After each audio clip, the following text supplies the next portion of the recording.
Long days, pleasant nights, and welcome to Kingslingers, a Doof Media podcast journeying through Stephen King's Dark Tower series. My name is Constant Reader Scott Daly, and this is my cowardly lion of a co-host, Matt Freeman. Wait a minute, Scott. I was just thinking, are we sure we're ready to finish this book? Well, how else are you going to have the Wizard of Castle Rock grant your wish to become a constant reader, Matt? This is the only way. We have to finish this book. Okay. This week on the show, I can't stop laughing at that. It's such a terrible impression. I need to watch The Wizard of Oz again. This week on the show, we are completing the fourth book. We are completing Wizard and Glass after 11 long episodes. We're finishing with the book. We are discussing all 5 chapters of Part 4, All God's Chillun Got Shoes. In this week's reading, having finished his story, Roland and his quartet resume their journey along the highway, eventually making it inside the Green Palace. There they meet the Wizard of Oz, a man named Flag, who is also Martin, and maybe Walter? It's unclear. The Tet defeats Flag and his henchman, the TikTok man, and Roland tells them the last horrible mommy-killing side of his story. The team refuses to renounce both Roland and their quest for the tower, and they all find themselves back on the path of the beam and ready to begin the next phase of their journey. Matt, what did you think about this week's reading? We finished the book, Scott. Woo! This one's definitely less of a cliffhanger than the last one. That's for sure. Yep. This is actually a very satisfying conclusion and denouement to this book. I think we'll talk a lot about, the fact that this section is very much King and, in a sense, Roland being like, okay, now to wrap up all the loose ends, it didn't fit into the main flow of the Hambry story. And then in addition to that, we also have our clash with the Wizard of Oz, like you talked about. So our titular wizard. Yeah. Were you expecting that there would be this sudden turn to, we're going to learn the story of how Roland is a matricide? No. I think when I thought we were done with the story, that we were done with the story. But I think the fact that he can't move on from the storytelling phase of the book before telling that story works, right? Because this is supposed to be him facing all of these dark things that he has not faced and not shared with anyone. And I think that the reason why he held on to that for so long was that was actually the hardest thing for him. Well, I mean, it is like we talked about, and Susan will talk about, or Susanna rather, will talk about how he blames himself for her death. But the death of his mother is something that he did by his own hand. Like he can twist things and say, Susan died because of me. It's my fault Susan died. And there's some truth to that. But this is at his direct hand. His mother's death was him pulling the trigger. Yeah. Regardless of how he was fooled or not. And we're going to have a lot to say about that because there's a lot of fun conversations around that. But yeah, I honestly, I had forgotten that the story of Roland's mother's death happens in this book. I knew it was coming. I knew it was happening. I did not remember that it happens at the very end of this book. Sometimes, all the books start to mix together after a while. But I can kind of see that, especially because this book sort of like ends, but then keeps going for a bit. So, yeah. Mm-hmm. Yeah. All right. Well, let's just go ahead and dive right into it. Because it's five whole chapters. We got a lot to talk about. There's a lot of plot in this one. And we're going to have to get through it. So we start with Part 4, All God's Chillun Got Shoes, and Chapter 1, Kansas in the Morning. Roland finally finishes his story as his quartet is released from its spell. The story took hours, days. They're not sure, but they don't feel tired or hungry or anything. And then Jake says the spirits have done it all in a single night, quoting A Christmas Carol. And I kind of love this opening because it lends to the magic of the storytelling that we've been talking about and that our characters are going to talk about rather directly coming up here. But I think it's also King being a little bit clever with this illusion. Like the point of Dickens' spirits were to teach Ebenezer Scrooge a lesson to kind of correct the behavior and correct his ways.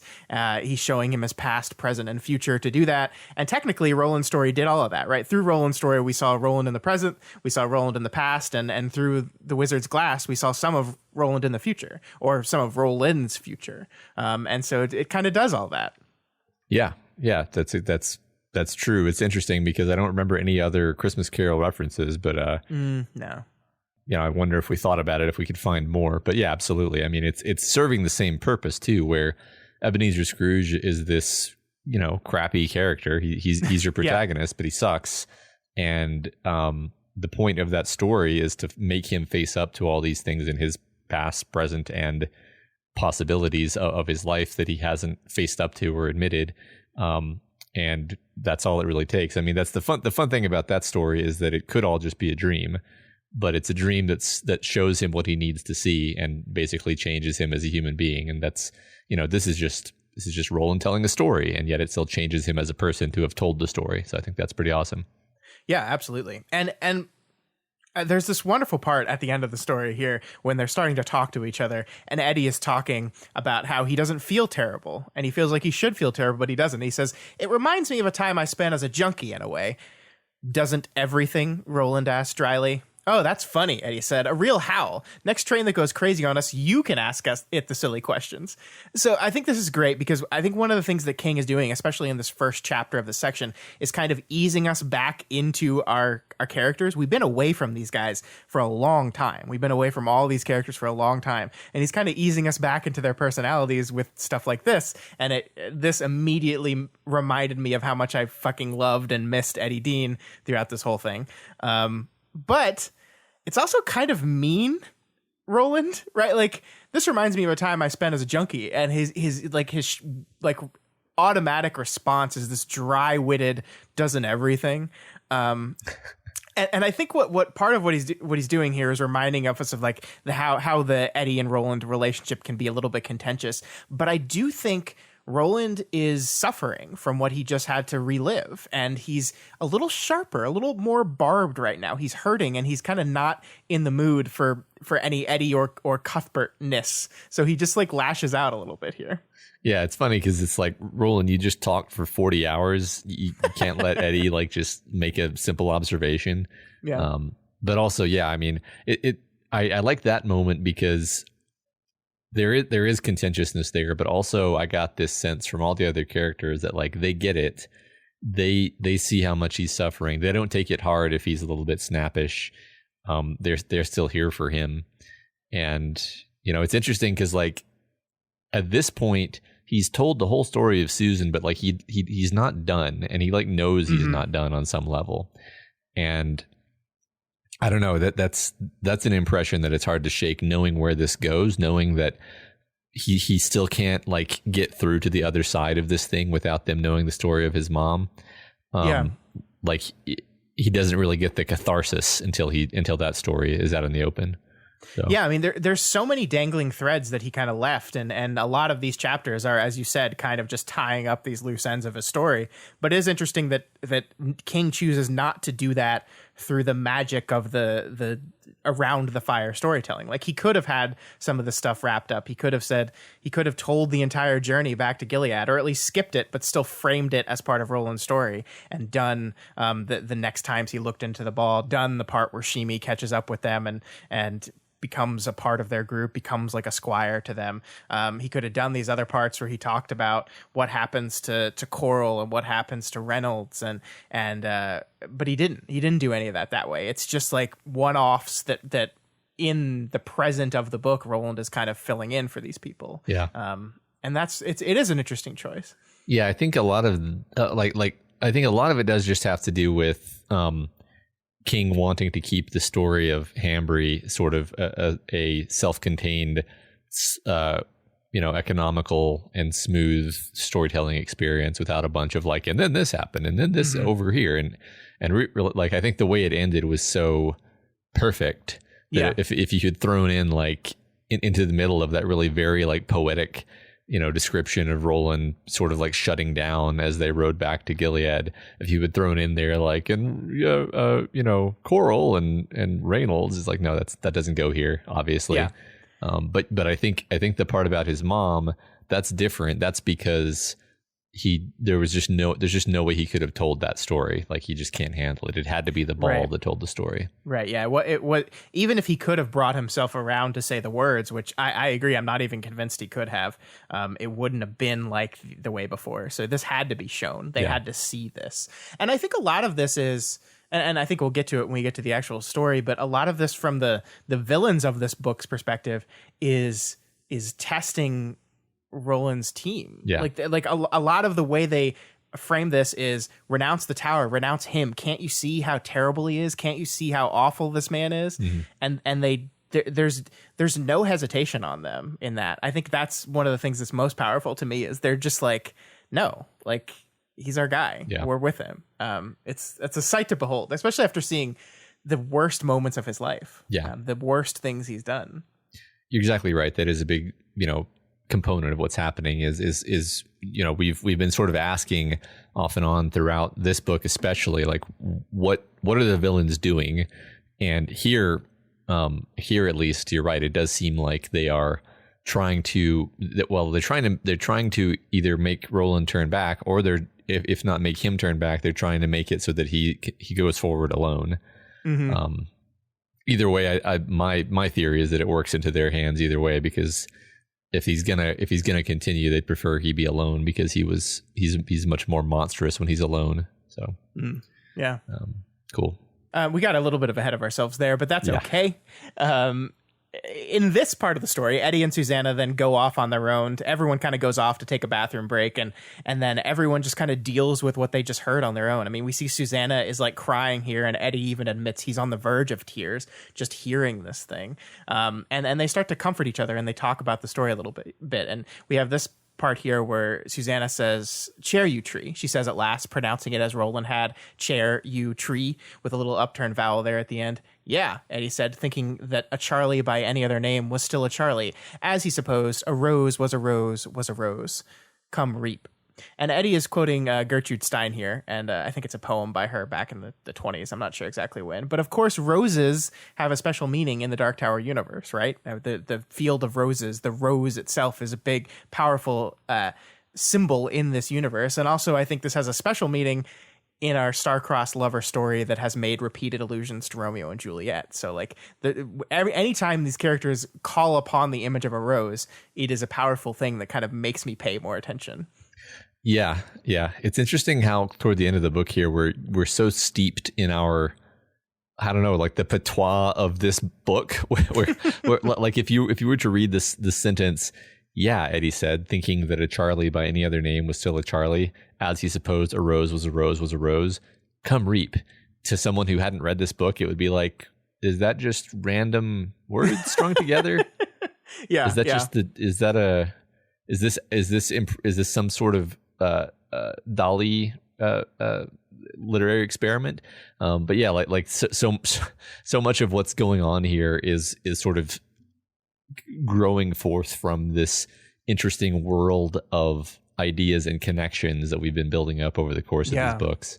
It's so self-referential in a lot of really interesting ways. Yeah. I mean, like from the beginning, King was creating this world with its entirely own vernacular, not quite to the extent of Tolkien, but he was creating words and phrases, and now and these books constantly reference other stories. They reference other novels. Here, he's referencing a Gertrude Stein quote that has become like one of her most famous quotes. I think "a rose was a rose is a rose is a rose is a rose" is like one of the most famous things she's ever said. But it also just layers on top of itself, because we know char here means death, and we know that's the connection of Charlie. And it's just like, that's the most fascinating thing about this series with me. And I think you will see this continues to compound upon itself, where by the end of the final book, we're just kind of like it's one of those, like, you could never read that book, not just because you don't know who the characters are or what their goal is, but just because it's all referencing itself. It's all like, it's fascinating. Yeah. It really is. I think that's one of the many ways in which this is Lord of the Rings like, because the whole point of that is to build up a world, I love it. It's awesome. Yeah. And then we get this really wonderful quote where Eddie says, "In a way, though, I'm almost relieved." Relieved? Why? because I thought he was going to tell us that he killed her himself for his damned tower. Susanna looked squarely into his eyes. But he thinks that's what he did. Don't you understand that? And I love this because, like I said, we're reintroducing ourselves to our characters. It's been 800 pages since we've really spent time with these characters, and King is reintroducing us to Susanna as a person who just understands Roland and has a link to Roland on a level that nobody else in the group has. And I love that. She is perceptive. She is aware. She notices things. And that's, again, something we'll see throughout these chapters, is her looking at Roland and seeing, you have another story to tell, and you haven't told us that story yet. And you know exactly who that assassin's dagger was supposed to go to. And you, not only are you intentionally not telling us, but you didn't tell your dad either. And I can know that all just by looking at you and reading you. Mm-hmm. It's pretty fascinating. And I love these character introductions. There's another scene right now where they go and see Roland, and he's on the verge of tears. He looks terrible. He looks sad. He looks old. He looks lost. And Eddie's like, I don't know what to say to this guy. And Jake just goes up to him and gives him a big old hug. And like, that is again redefining Jake's role in this group, right? Like, we're seeing here at the beginning all these roles being reestablished for us, the reader. Mm-hmm. Yeah, exactly. I think, that's the magical doors, right? Mm-hmm. Roland has this power to create the magical doors for whatever reason, and these three people were selected because they have some special angle on him specifically. Mm-hmm. I really do think like the out of all of the multiverse, why Susanna, Eddie, and Jake, I think it's because they speak to three different parts of him more acutely than any other three people in the world would. Yeah. And like you said, Susanna has this specific insight on what's going on under the surface. Obviously, the other two have their own strengths as well. Oh man, I really want to dive into that. That's really fascinating. I've never quite framed it that way, but I totally agree with you. And I think you'll look and the ways in which Roland is when he does get frustrated with the people in his team, when he gets frustrated with Eddie, with Susanna, with Jake, it's almost always moments in which their actions are reminding him of that part of himself. When does he get the most annoyed with Eddie? Well, we just saw it here. When Eddie's talking about his addiction, he gets annoyed with him. And that is the part of Eddie that most relates to Roland, is the addictive personality. Jake is kind of this innocence, this younger version of himself almost, right? Yeah. Like Jake even makes a connection to Roland throughout the course of these chapters. It's like, I'm only 3 years younger than he was at this time. I understand him, and I understand that version of Roland on a level that no one else in my team can. Yeah, that's really fascinating. Yeah, right. I think this is something that it just kind of fades into the background of the story. But back when the drawing was happening, there was this big sort of implicit question of like, why these people? Like, okay, we don't know who is controlling the doors, or if that is even a meaningful question. But however the doors work, why these people? Out of all the people they could possibly draw, they can travel through time. They can literally travel through time. They could have gotten Abraham Lincoln. they got Eddie Dean. They got Susanna. And then later they got Jake in sort of a weird side quest. I think that there is that is the reason. That is to the extent that there is a reason, that has to be the reason. Cool. I love it. Okay. I love it. Cool. So there's this one quote I really want to kind of dive into you here. With you here. I can't use words, which is not a good sign for the next hour and 40 minutes. They're talking about storytelling here. And Roland said they're talking about like how it was all done in one night. Why, like, what it feels that way. It feels like it was hours and hours and hours and days and days and days, and yet it was all done in one night. And Roland says, but storytelling always changes time. At least it does in my world. He smiled. It was unexpected, as always, and as always, it transformed his face into something nearly beautiful. Looking at that, Eddie mused, you could see how a girl might have fallen in love with Roland once upon a time, back when he had been long and going on tall, but maybe not so ugly, back when the tower hadn't yet got its best hold on him. I think it's that way in all worlds, Sugar, Susanna says. And I want to talk about this for a bit. There's a couple things I want to talk about here. The first is this idea of the magic of storytelling, right? You and I have been talking about this, I don't even think just in this book, but we talked about it way back in the Gunslinger too, when Roland telling his story to Brown, telling the story of Tull, seemed to do something to him. We talked about it as a confessional and how there was magic to it. And I really just think like this concept of reading a story and losing track of time is just a thing that happens, like you read a book, you read a good book, and then you look up, it's 3 a.m. And that's just a thing that happens when you're really, really like involved in a story. Mm-hmm. And I love how King kind of takes this concept and says, what if we can do something magical with this? What if we can take this metaphorical idea and make it magical in some way? And I find that really, really fascinating. Sure, especially for this story that's really about stories in such a big way, in so many different ways. I almost couldn't list all the ways in which this story is about stories. And it is really fun, though, how Roland just like doesn't make a big deal about the idea that time is distorting so he can tell his story. It's just this kind of shit happens to him all the time. It's he's just like, this is my world. This is what happens. And Susanna, like, as weirded out as they are by this, she's like, yeah, that's just all worlds. Like, this is just what happens with a good story.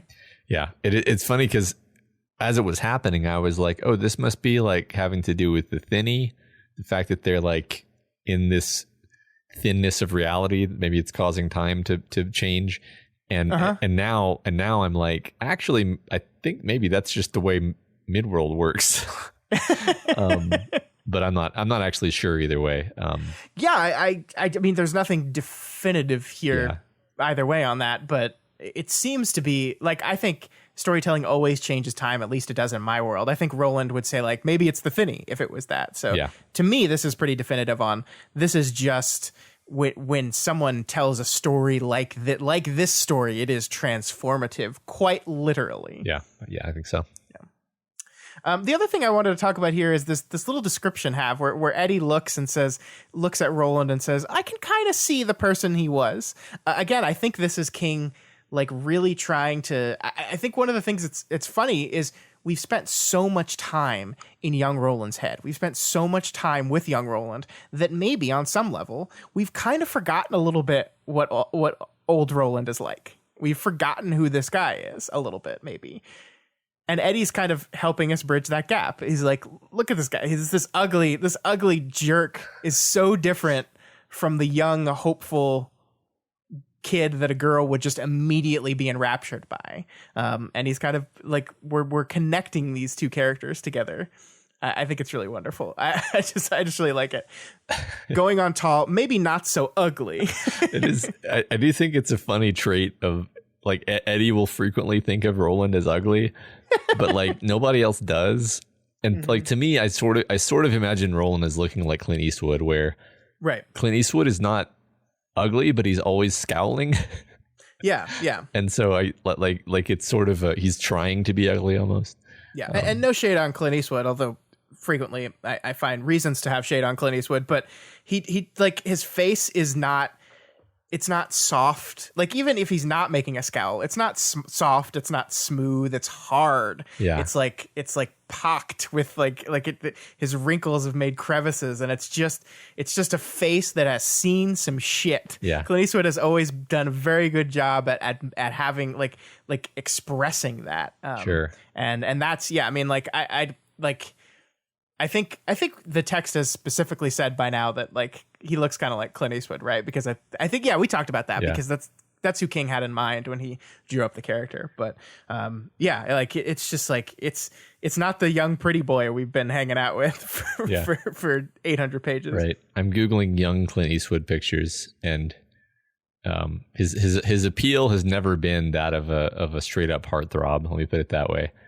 It's more to do with an ability to convey intensity, I think. Yeah, totally. Yeah. So Susanna starts like, again, the most inquisitive, the most curious, and the most the observant of the quartet. Susanna is the one that says, hey, I have some questions about the story of yours. You didn't tell us the whole thing. And so she starts asking him a bunch of questions. We learn throughout this that Roland's coma that he was in at the end of the story was not caused by the ball, but him, as he describes it, like retreating into his head for a while. He slowly came out of it, and over time, eventually the ball did shine again. He says 3 more times he looked into the wizard's glass. Yeah, I think that's fun because it's basically King saying, putting down the book like the grandpa and the Princess Bride and being like, okay, all right, settle down. I know there are some unanswered questions. We're going to get to all this stuff. Be patient. Here's an outline of the main points. Okay, there's going to be 3 more times. We're going to get to those. And we do. So. Yeah. I think you're right. And I love what you said earlier about how like this is just stuff that just like in the flow of the story of the beautiful story that Roland, the beautiful and tragic story that Roland is telling, none of this stuff really fits. It just doesn't. Yeah, exactly. So the first time he looked at the ball was right when they returned home from Mejis. And this is the time that it showed Roland everything he needed to know to tell the story, which answers like one of our longest running questions in this book. How did Roland know all these things, including the things that happened when he wasn't there? And we had asked over and over again, is Roland telling the story, learning these things for the first time?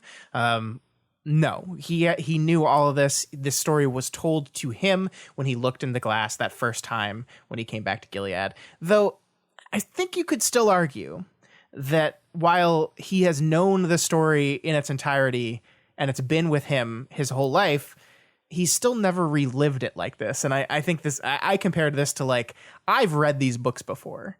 I've read these books many times. It's been a while since I've read this particular book, and rereading it is still experiencing it at a level that just remembering it never really is. Yeah, I like that a lot. I think he has all these memories, these sort of unquiet ghosts that's how they've been sort of portrayed before. They jump out at him constantly. We've seen ever since the Gunslinger, actually, that like the slightest thing will just tip off like flashbacks or reminiscences to the old days. And I think that's because he has all these terrible things that he hasn't really processed, these traumas that he's experienced. And then, just kind of suppressed and suppressed in a way where they kind of keep leaking out and jumping into his attention in the middle of unrelated situations. And so now he's finally had his traumas shoved into his face in a 5-act narrative format, and he needs to actually process them now. Yeah, I love that. Definitely. Yeah. I really like this quote here. I just want to read it. He's talking about the first time he looked into the ball again. The first was on the night before we came home to Gilead. That was when I traveled in it the longest, and it showed me what I've told you. A few things I've only guessed at, but most I was shown. It showed me these things not to teach or enlighten, but to hurt and wound. The remaining pieces of the wizard's rainbow are all evil things. Hurt enlivens them somehow. It waited until my mind was strong enough to understand and withstand, and then it showed me all the things I missed in my stupid adolescent complacency, my lovesick days, my prideful, murderous conceit. Roland, don't, Susanna said. Don't let it hurt you still. But it does. It always will. Never mind. It doesn't matter now. That tale is told. There's so much going on here that I really love. Yeah. The full admission of the elderly Roland that the wizard's rainbow is nothing but evil and everything it shows you is nothing but bad. And I mean, again, the irony of this being that this is what motivated his tower quest. This is the thing that motivated him to go on this quest, and yet admitting that it's only showing you these things. And the thing that's interesting about it is this thing doesn't lie, right? Like, it doesn't outright lie to you.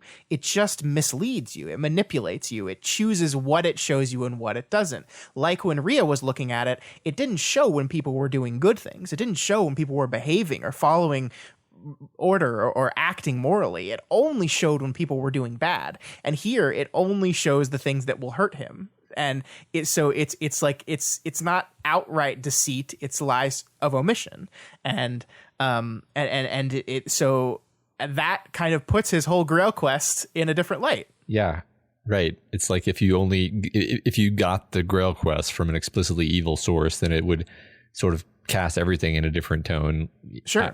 I wonder, it's been, Roland almost never has even briefly considered straying from the path, but I wonder if at some point we're not going to get another moment where he actually seriously considers, because stuff like this, like if like it seems like you could at least have a conversation and be like, all right, like now that we know all this stuff, can't we just talk about the fact that like maybe whoever wants you to go to the tower is misleading you and feeding you, like you just said, like you could very easily be showing an incomplete picture of what's going on at the tower and make it seem like, oh, you really need to go on this tower quest, Roland. It's absolutely necessary that you go on this tower quest, and like conveniently leave out some particular thing about the tower that, it like, for example, it led him to believe that the tower is in this like field of blood, which is a terrible, violent image, right? And it turns out it's in a field of roses, and roses are a much more ambiguous symbol in this book. The only rose we really know of is a purely positive thing. So maybe, if he'd known about the roses, maybe things would have been different for him. And at least it begs the question, like, do we know we're doing the right thing? Yeah. I mean, the thing I love about it is again that, like, I think the central fact of the story, and it's been confirmed via another source, via Jake and his experience with the rose, is that there is something wrong in the tower. It is failing, and this failure is causing the world to collapse in some way. And so that central fact, the central bit of motivation for him to go on his quest, is true and has been confirmed again through other sources. So we have kind of been shown we can rely on that fact. And again, I don't think the Wizard's Rainbow would lie outright to him about that, right? It's like, don't you want to go on this quest? Look, this thing, there's something wrong with it. There's some inherent badness that's going on here that only you, Roland, can fix. And it's just very interesting because, like, again, the motivation is pure in some ways, right? Like he wants to save the universe. Right. But I mean, this ties into my big old theory of like, if this is an evil thing that wants him to get to the tower for evil reasons, then it's because they think that by the time this hard case makes it to the tower, he will not be someone who's going to save the universe. He'll be someone who is just going to add to its poison. Whatever's wrong with it will be made even worse by the wrong person coming to it. That's what I repeat myself, but that is what makes sense to me. Yeah, I mean, I think that the book took some pains in that. I think it was back in the Drawing of the Three, right? And that beautiful little bit of writing that we read, where like, what will you be when you come to the tower, right? Will you be a beast? Yeah. That seems to matter in some way. Yeah. So right. Yeah. So he then tells about the second time he went into the ball again, and this was right before he gave it up to his father. There's this wonderful story about how, like, he didn't want to give it to his father because it had kind of gotten a hold on him, but both of his friends kind of encouraged him to do it and were there by his side to help him do it. But before he did that, he secretly looked at it again, and this is what he saw. First, the tower again, Roland said, and the beginning of the way there. I saw the fall of Gilead, the triumph of the good man. We'd put those things back a mere 20 months or so by destroying the tankers and the oil patch. I could do nothing about it, but it showed me something I could do. There was a certain knife. The blade had been treated with an especially potent poison, something from a distant midworld kingdom called Garland. Stuff so strong, even the tiniest cut would cause almost instant death. A wandering singer, in truth John Farson's eldest nephew, had brought this knife to court. The man he gave it to was the castle's chief of domestic staff. This man was to pass the knife on to the actual assassin. My father was not meant to see the sun come up on the morning after the banquet. He smiled at them grimly. Because of what I saw on the wizard's glass, the knife never reached the hand that would have used it, and there was a new chief of domestics by the end of the week. These are pretty tales, I tell you, are they not? Aye, very pretty indeed. So the second time the ball shows him an assassination attempt on his father. It doesn't help him prevent the fall of Gilead. He's seen it. He knows that's inevitable. He knows Farson will win. That's inevitable. But what it does help him do is stop someone from assassinating his father. yay. Yeah. Although it's not going to do anything. Or you could argue all it does is show him, is basically entrap him into a situation where he's going to kill his mom. Yep, exactly. Yep. which I mean, yeah, saved his dad who was going to die anyway, and then killed his mom who might not have. So ultimately, and not just killed his mom, but made him shoot his own mom. Yes. Which yes. Again, like this is obviously the thing that has screwed him up the worst. I think like he's obviously broken up about Susan, but he's able to at least sort of joke in a certain way and be like, true love is boring and stuff like that, where it's still sad for him, but shooting your own mom, I'm pretty sure, is not something that you would that he's even able to laugh about in that way at this point. Yeah. I mean, like we said, as much as Roland is indirectly responsible for Susan's death, and I put indirectly in quotes there, because like a lot of it's like 100 factors happen to come together at the same time to make Susan die the way she did. Yeah. He pulled the trigger on his mother. Like he did that. That is so much more intimate and so much more personal and so much more direct than the death of Susan. Yeah. It's not something one could deal with very well, I think. Yeah. I wanted to remark on this this passage, just how he kind of slips into this dialect here, where at the end he says, I very pretty indeed. And I'm not sure if he's quoting Rhea on purpose or if it's just like after so many hours of Hambry speak, he slips into it. But I Roland has his own particular way of talking, but like I very pretty indeed is such a specifically Rhea way of talking. I mean, it even reminds you of the the Wicked Witch of the West and the use of the word pretty. Yeah. So I just thought that was interesting. I think. Yeah, I mean, we know how close Rhea is connected to the wizard's glass. Yeah. I mean, we know specifically the moment of Roland killing his mother, like it's Rhea speaking to him through the glass there. So yeah, I mean, I think channeling that kind of voice here does make a lot of sense, and it also shows these two passages are Roland just like beating the shit out of himself. Like the earlier one is like my stupid adolescent complacency, my lovesick days, my prideful murderous conceit. And then here he's just like, oh yeah, these are really beautiful. These are great stories I'm telling you, huh? Really just great, wonderful stories. And he's just like, he has a chip on his shoulder right now. He's upset and he's mad at himself and he's punishing himself. He's punching himself in the face. Yeah. And it's just done.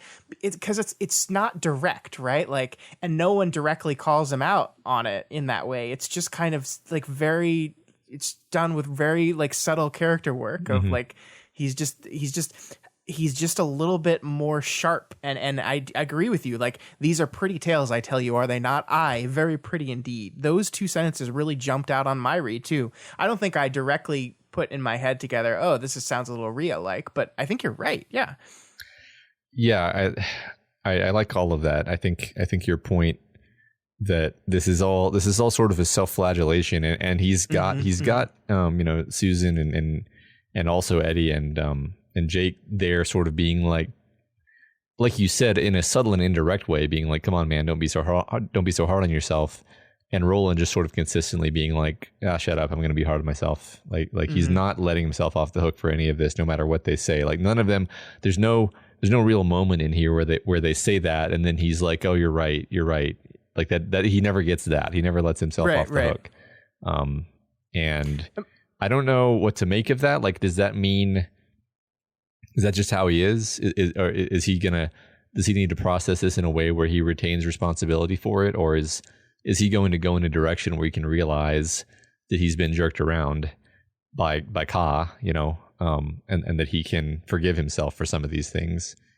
Yeah, I mean, I think the end of this book seems to hint towards the latter of those two things. I think the speech where Eddie is like, "Hey, man, is Ka?" Yeah. I think is very important for. He's called himself, Ka's slave over and over again. But I think it's very interesting because he is both willing to and often puts everything that happens in his life up to Ka, but he also simultaneously takes responsibility for it and punishes himself for it. Like it's this weird kind of like mutually exclusive thing, right? Like either there's destiny and we have no free will, or you are responsible for the choices you made. And in Roland's world, there is both. Like this is both the hands of destiny, but also it's all my fault. And that's really interesting. That is really interesting. I don't have anything immediate to say about that. I'm gonna have to process that, but you're right.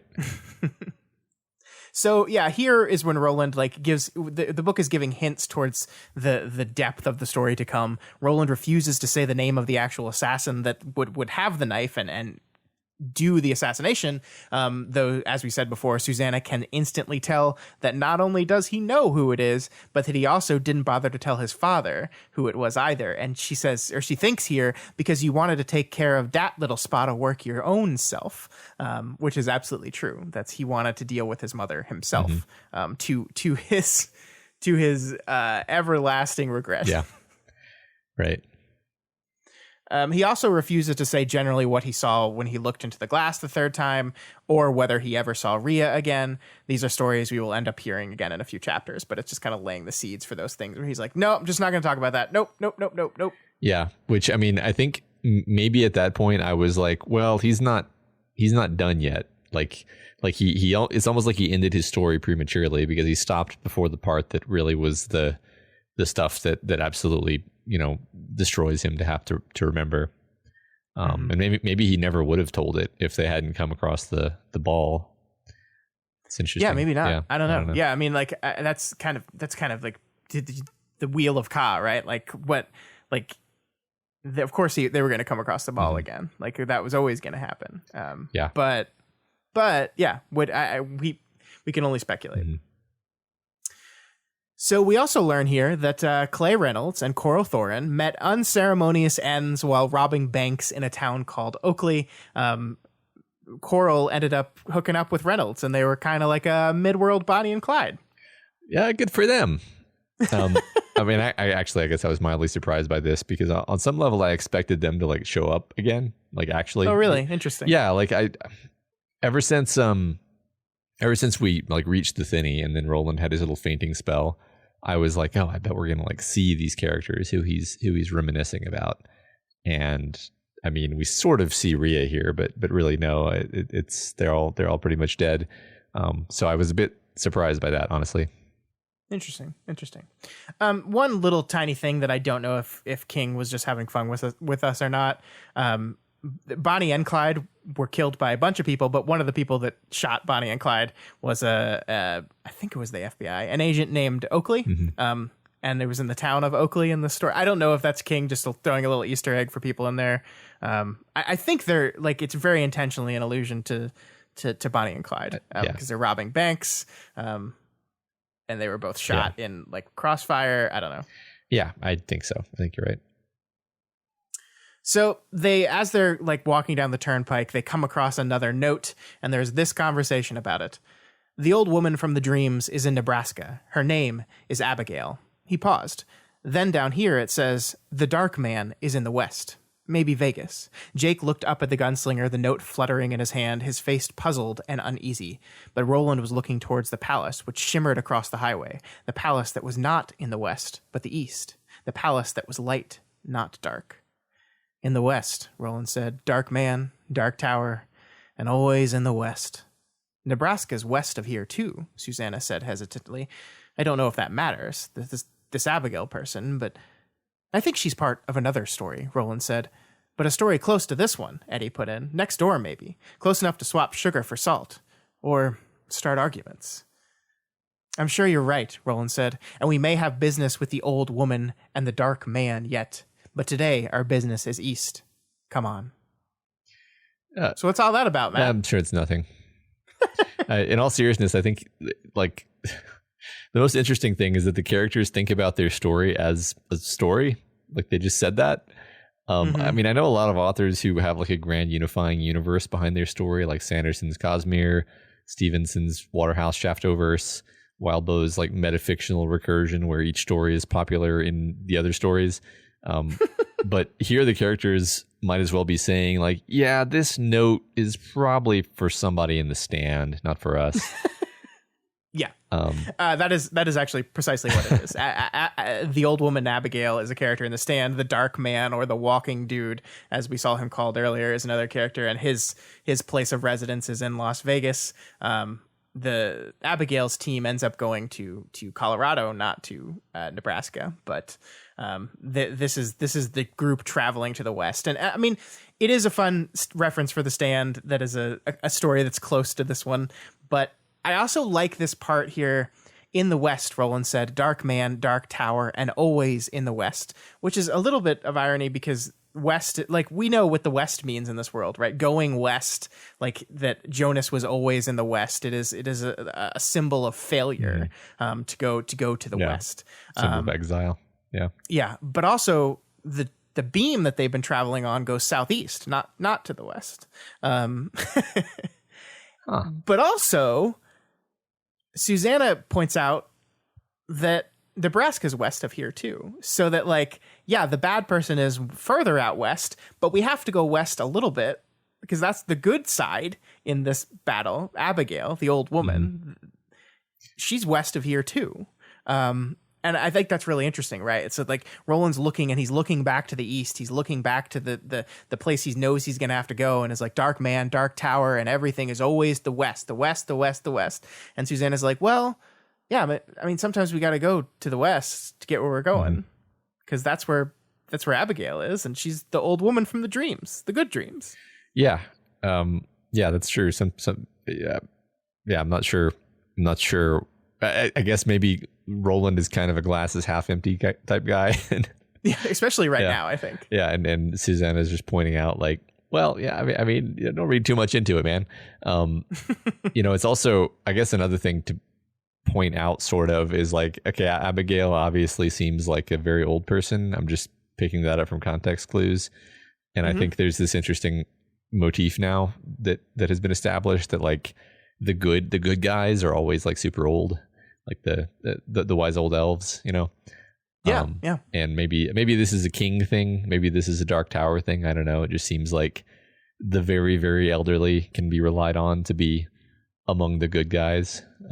Sure. Cool. Yeah. I except Rhea. I mean, this is one of those moments where I'm like, how much can I say? And I'm going to err on the side of sure. Yeah. Right. Yeah. I mean, obviously Obviously, Rhea was pretty old and she's bad, so it's like it's not like a rule. It's just like I notice a pattern. Maybe King just likes this idea, Anyway, sure, yeah. Later on, as they resume their quest down the highway, Jake suddenly asks, "What happened to Shimi? What happened to Shimi?" This was the question you had, Matt. Turns out they did not, thank God, abandon him forever. They did totally leave him behind when they left Mejis, but Shimi didn't leave himself behind. He caught up with them back in Gilead, and he ended up becoming a squire to the Quartet, and actually when they left on the quest for the tower, he was with them. But of course, we know from that one line in Gunslinger that you quoted last week that his fate is not positive, but we don't know how all that went down still. But yeah. He was not forced to like wander the world alone. Right. he gets to hang out with Roland and his friends a little bit longer. And he wasn't like caught and murdered shortly afterward. And right. It wasn't like Roland was like, Shimi? Huh, I don't know. Oh yeah. I forgot about shit. Thanks. One more thing for me to feel guilty about.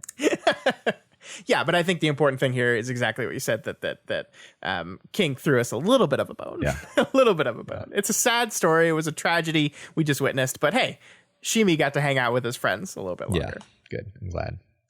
So our chapter ends with a Quartet seeing 6 pairs of shoes lined up in the center of the road ahead, which is very mysterious. Mm-hmm. And that's when we begin chapter 2, appropriately titled Shoes in the Road. The shoes are all red, or I mean, if I had to like use another word to describe the color, I'd say like ruby or something, something along those lines. Yeah. Something along those lines. Oi gets 4 pairs of little red booties. Susanna gets a pair of cappies or things that go on her stumps. Jake gets some Oxfords that would have been in place at his school. Eddie some low boots with a Cuban or as he says, Mejis heels. and Roland gets the pair of the red cowboy boots that Ted wore in How I Met Your Mother. I just like that. I can't see that and think that looks good. Like ruby red cowboy boots. Okay, I don't know that reference, but I'll laugh along with you. Well, Back to the Future Part 3, right? What color were the cowboy boots that because I think they were red. I mean, I just watched this movie, but I don't remember. But I'm sure. I'm looking it up right now. I think there were some garish wrong color. I mean, his boots were all. Yeah, they are red. They are red cowboy boots. Perfect. I wonder if that's what King was going for. Probably. I could do for some Back to the Future references in this book too. Yes, but in the show How I Met Your Mother, Ted has like a pair of red, like bright red cowboy boots, and he like refuses to take them off, and he's like pulling them off. And he wasn't, and I can't get that image out of my head when reading this section. All right. So I mean, one of the things that I really like about this whole section is like everyone instantly knows what's going on here except for Roland, but King has put us in Roland's head, so he's just watching everyone else like give each other knowing looks, and we the reader understand why, but Roland doesn't.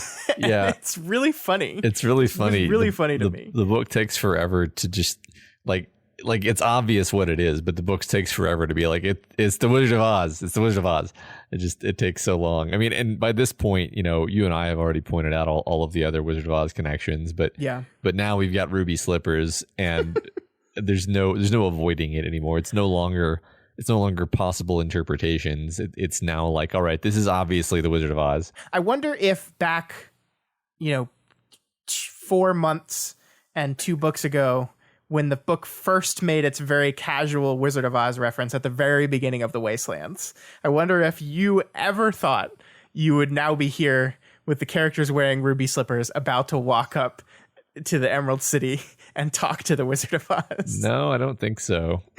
I would have been very surprised if you had made that guess. No, I mean, the level of like overt magical shit that's happened lately has really recalibrated my expectations of what sorts of things happen in this story. Because I mean, remember that was after we were just leaving what was really sort of a high tech dystopia. You know, it was a technological terror is what Blaine was.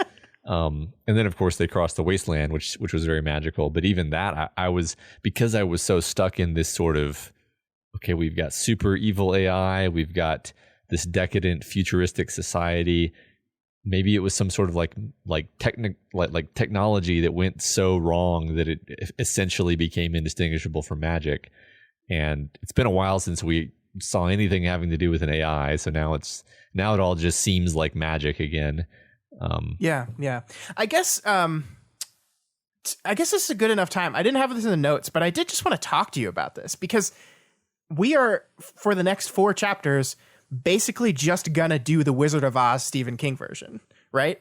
Like that is what's gonna happen. And what is your thoughts about all this? Because it's just like King has throughout the course of these 4 books, like made tons of references to other stories. You know, you've been picking out all the Lord of the Rings stuff. He's textually referenced a bunch of other stories, poems, Romeo and Juliet, but he has never been this overt and literal with it, where our characters are literally just interacting with moments from an entirely different story. And it's a choice. Like it is a real distinct choice in this story.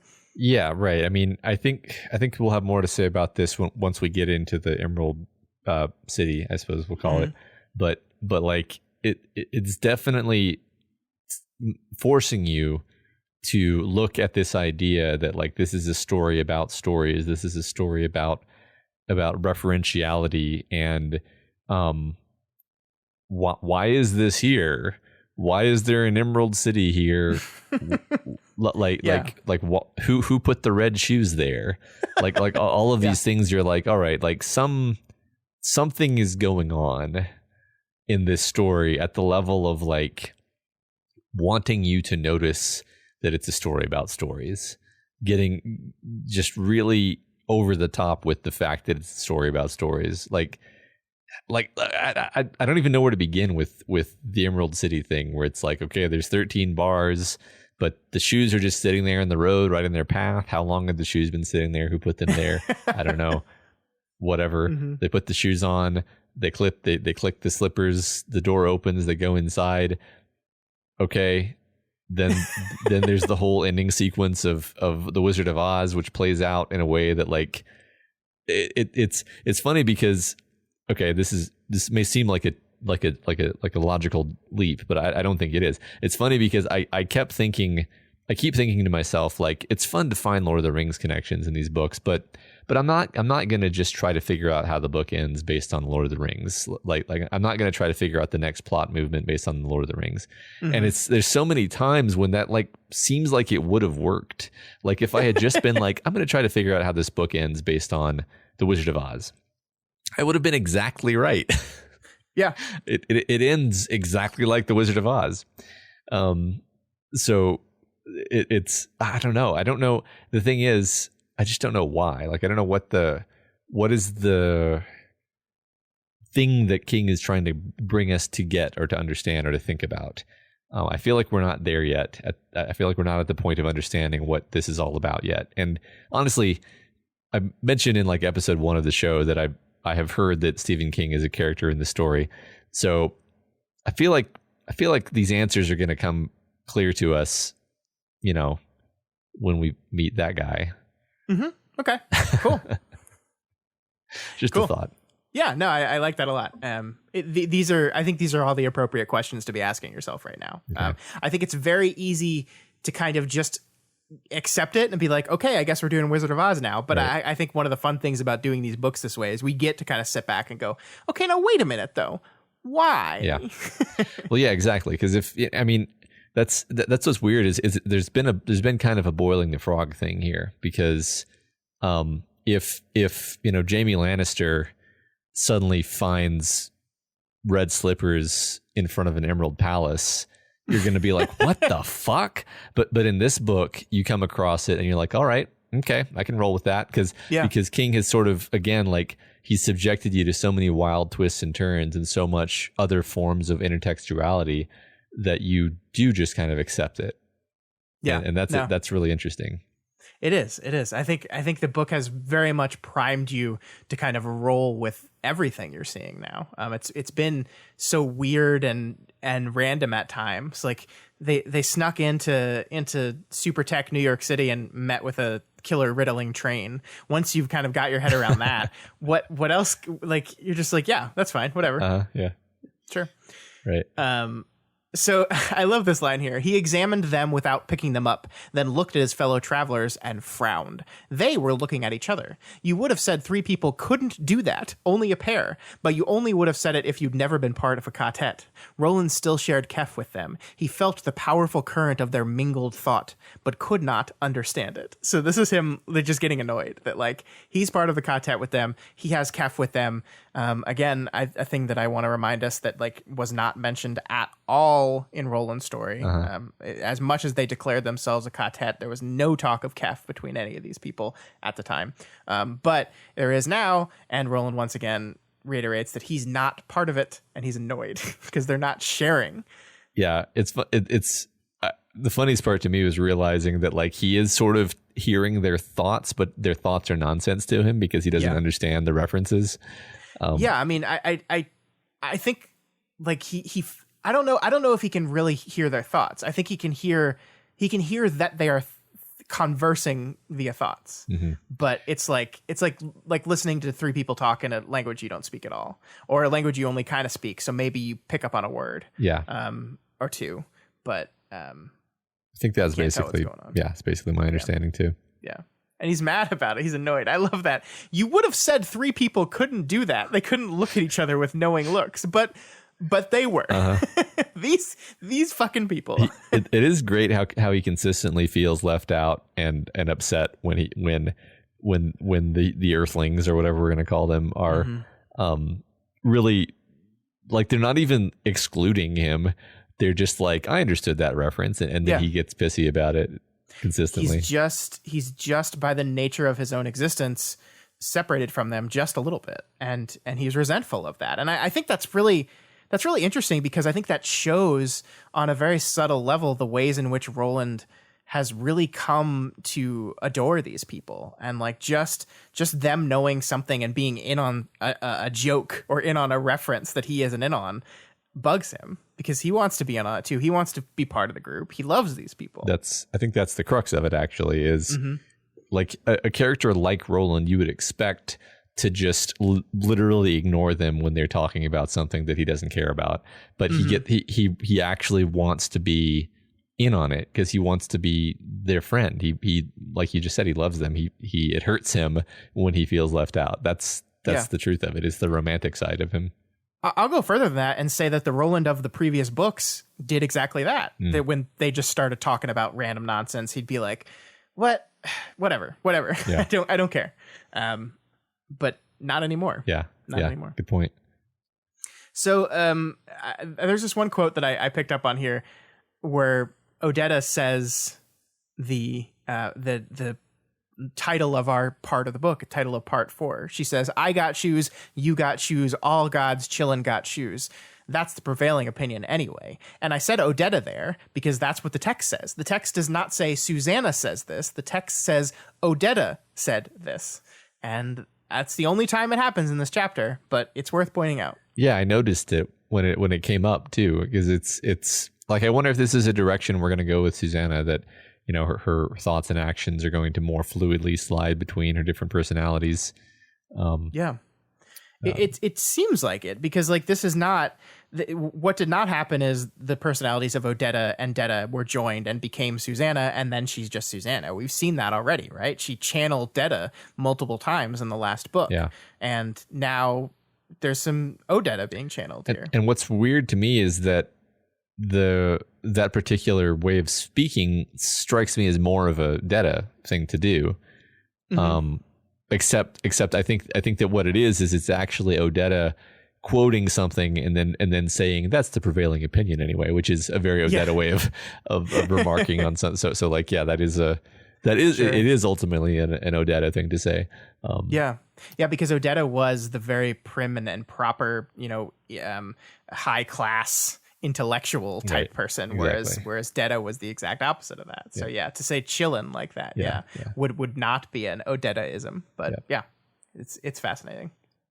Yeah. So eventually, after much prodding from Roland, the Quartet tells him the story of the Wizard of Oz, and I like this quote here. There was a Quartet comprised of Dorothy, Toto, and 3 friends she met along the way: the Cowardly Lion, the Tin Woodsman, and the Scarecrow. They each had, bird and bear and hare and fish, a fondest wish, and it was Dorothy's that Roland's new friends, and Roland himself for that matter, identified the most strongly. She wanted to find her way home again. So obviously we have the clear connection of the Quartet, right? I think you and I talked about this the first couple times Wizard of Oz was referenced, right? We said, okay, well, which is the lion, which is the woodman, and which is the scarecrow, right? But here the book is doing it textually. Yeah. I feel proud of us for that, but we never did figure out which of them is the lion, which is the scarecrow, and doesn't quite work out perfectly. No, but that's okay. But I think this is also interesting because I back in our old question, our discussion question from a couple of weeks ago, I asked, what is your favorite quartet from storytelling? And nobody said The Wizard of Oz. And I think the reason why none of our constant readers said The Wizard of Oz is because they knew this was coming. But when I asked that question, there was a part of me that was hoping a new reader would be like, well, obviously it's the characters from The Wizard of Oz. But no one took my bait on that. I was a little disappointed. Yeah. I don't know. That's funny though. Yeah. There is another kingism that I think we've talked about a few times, but I think it's worth revisiting that we see in this passage, though.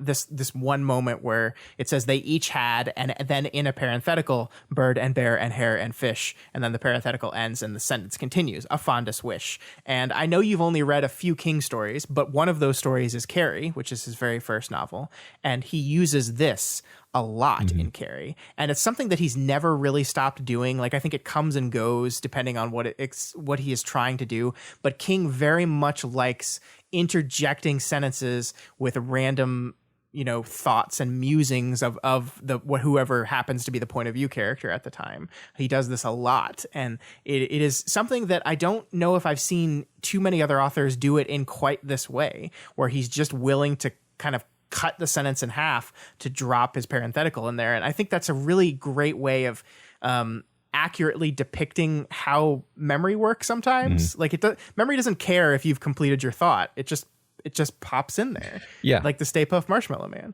Exactly. And we don't think in sentences either. I mean, you can think in sentences, but even when you are thinking in sentences, you're also thinking in not sentences at the same time. And these sort of interjections are like simultaneous thoughts, or like literally one thought, and then there's like another thought like over or behind it. That's to me what this seems like, where it's like you said, the way memory works, this is a thing that's interjecting itself into the stream of consciousness. Yeah. You could say that it's just King being kind of cute with the motif that he's set up, but I don't think that's all it is. I do think that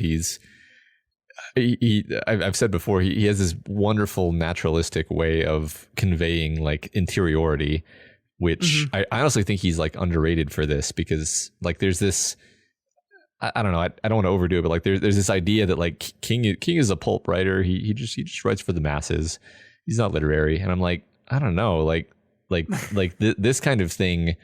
This is literary. This is capturing something about the way the mind works that I think is more sort of faithful and accurate than just pretending that we think in like linear sequences of sentences, which we absolutely don't.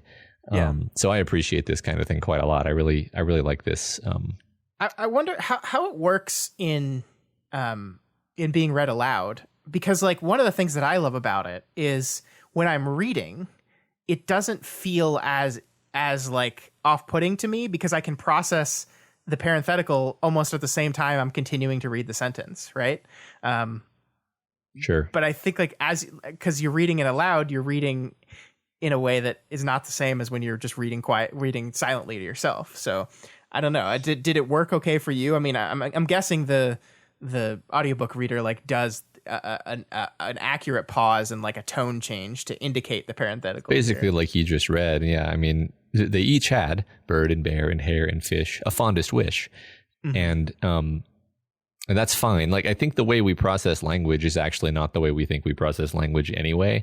Like this is going to screw up our conversation, but you're not processing each word that's coming out of my mouth as it comes out of my mouth. You're like chunking things and then creating like an elaborate like interpretation of what you think I'm saying before I even finish the sentence.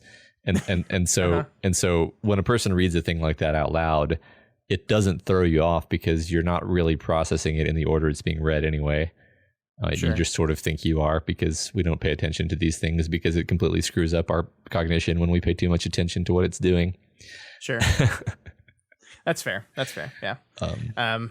Now I'm going to be thinking about each and every word you say. Yeah, me too. Destroy my life. And now I'm thinking about every word that I'm saying. Oh God. Yeah. Just cut the podcast. Cut the podcast. Yeah. I do think it's interesting. We spent way too much time on this already, but like, I think the sentence sounds better the way it's written. They each had bird and bear and hare and fish, a fondest wish. But like, if you were really looking at this as a line sentence triggers a memory, then it would be they each had a fondest wish, bird and bear and hare and fish, right? Because like the phrase a fondest wish would be what triggers the memory. But in the poem, bird and bear and hare my fish, give my love his fondest wish. That's the way it goes. So that's the way it's kind of read here. And that's such an interesting choice that I could spend a lot of time thinking about, because like we're in Roland's point of view technically right now, but King's point of views are always very loose, right? Like he doesn't stick to them very strictly. He kind of jumps around, and sometimes he just interjects with narration. It's a very loose third person. So like what is the parenthetical? Is that Roland's internal thought process? We don't actually know here. Or is that just King being cute and we're overthinking it? We don't know. Yeah, he's never too clear on whose head we're necessarily in, but I feel like we are in Roland's head here. If we're in anybody's head, we're in Roland's head. Let's put it that way. Sure. So they tell him all about how the wizard was a humbug, or a bum hug, as Roland interprets this. A false wizard. I love Roland's reaction to the word wizard here. He grabs Jake like by the arm and basically like says, "Why did you say that name?" Exactly like that. That's exactly how I pictured it. Wait, did you really? No. I'm so happy you did the voice. That's so good. But I think that there's this entire scene here, though, I think that is part of this entire scene where all the Earth folk are like, they think this is silly, and they're having a hard time taking all this seriously because like they're standing in front of the Emerald Palace. They've just been giving Ruby slippers, and they're like, "What the fuck is going on? This is ridiculous." But Roland is kind of here to reorient ourselves to the danger, because to Roland, he hears the word wizard and he doesn't think the man behind the curtain. He thinks Martin. He thinks wizard. He thinks dangerous person who casts spells and does magic and destroys his entire life. So like, because Roland has no known attachment to this story, The Wizard of Oz, he's taking this all deadly seriously. And King really minds that discongruity between the team for some wonderful tension. Yeah, it's true. To us, Oz is it's like a particularly silly and rather campy old story. What I enjoy about this is that when you strip it down to the summary that they give to Roland here, it actually sounds pretty dignified. You know, it sounds as dignified as in any other fairy story, any story that Tolkien might have taken seriously and, you know, incorporated it into his thinking. And I like how Roland is sort of like reading into it, where like I think he's the one, if I'm not mistaken, who mentions that all the characters already have their they already have what they're seeking.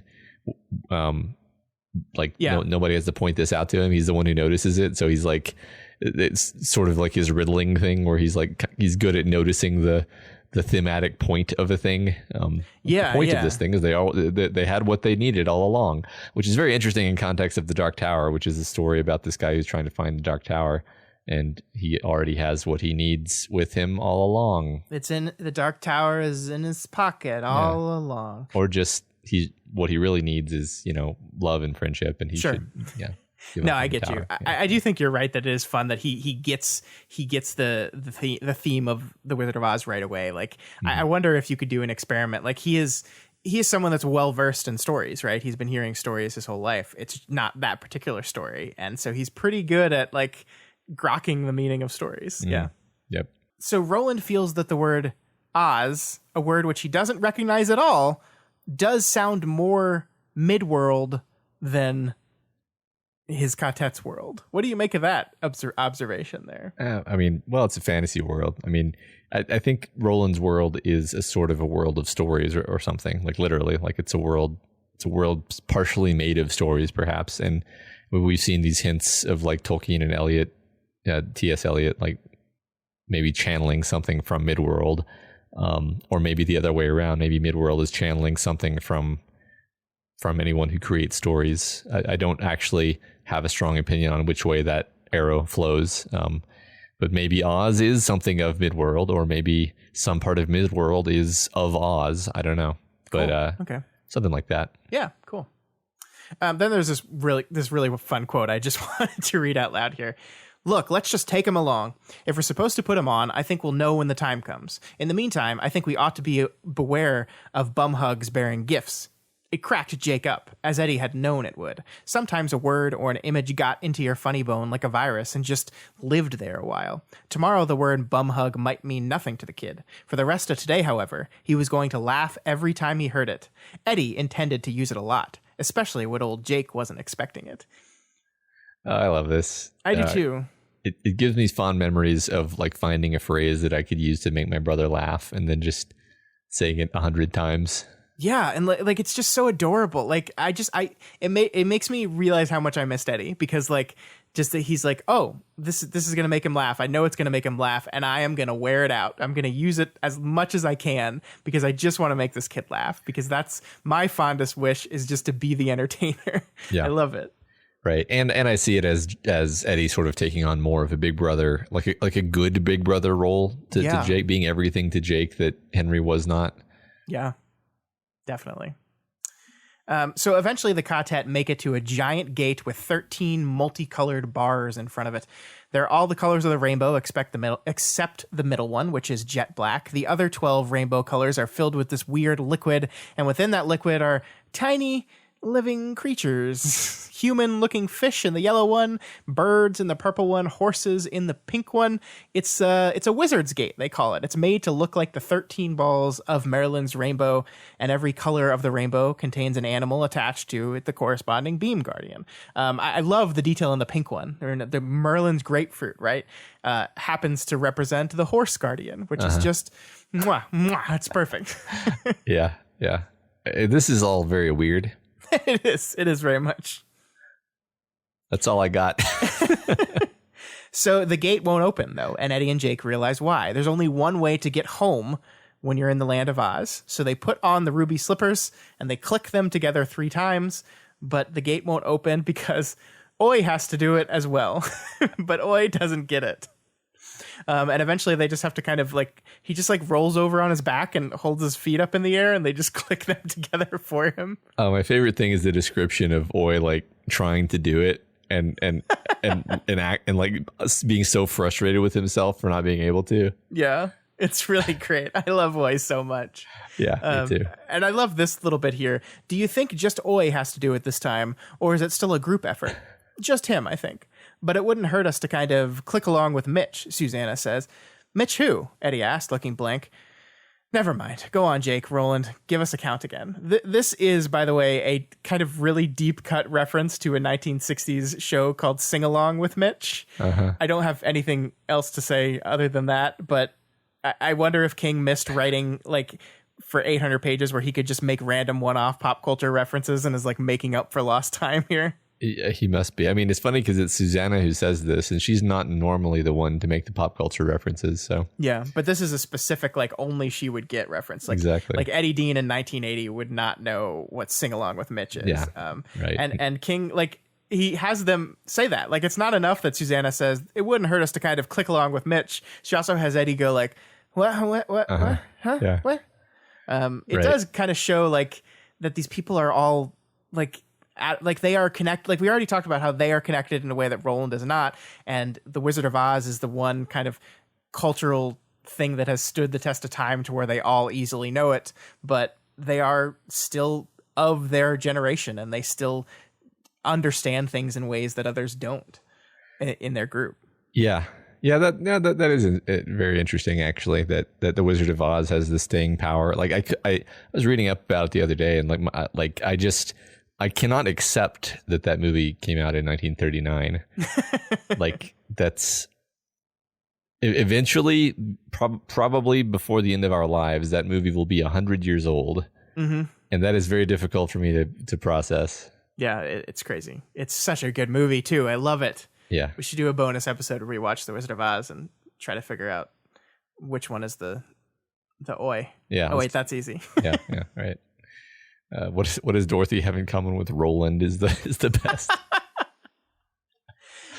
So yeah, all 5 of them click their heels together 3 times, and the bar representing Black 13 splits down the middle, and the gate opens up, letting them enter Oz. I don't know if we want to read too much into that, but the Black 13 is supposed to represent the tower, and they split it down the middle to get in. Nah, I don't know. Probably. And we move on to Chapter 3, The Wizard. As they enter the city, the Katet sees a newspaper called the Oz Daily Buzz, because they're not in Kansas anymore, which has some lovely things to say on it, like blah, blah, blah, yak, yak, yak, go slow past the drawers, Blaine is a pain, and all the stuff's the same, yak, yak, yak. Yeah. How did that work in the audiobook? Because there's a lot of blahs and yaks and stuff. The audiobook reader was not impressed with this section. I mean, it was a bit ridiculous, honestly. It was like the audiobook reader saying blah, blah, blah, blah, blah, blah, blah, like that, but 10 times longer than what I just did, and it was already getting annoying. Yeah, I mean, in the page, it is printed. It is not structured like the normal page. It is printed like a newspaper with 2 columns, and what you do is you just scan over it real quick, and then you move on to the other stuff. You maybe catch up on the couple sentences in here. Go slow past the drawers. Blaine is a pain, and all the stuff's the same. That kind of stuff.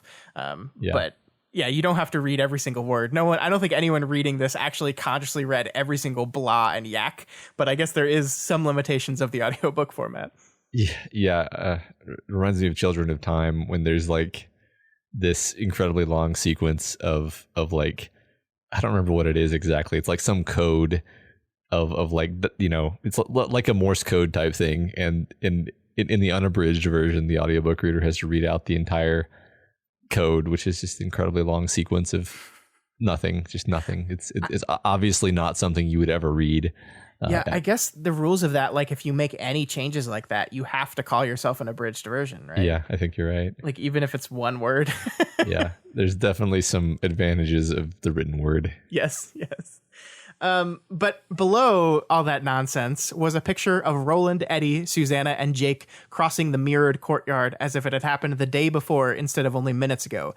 Beneath it was a caption reading, "Tragedy in Oz. Travelers arrive seeking fame and fortune. Find death instead."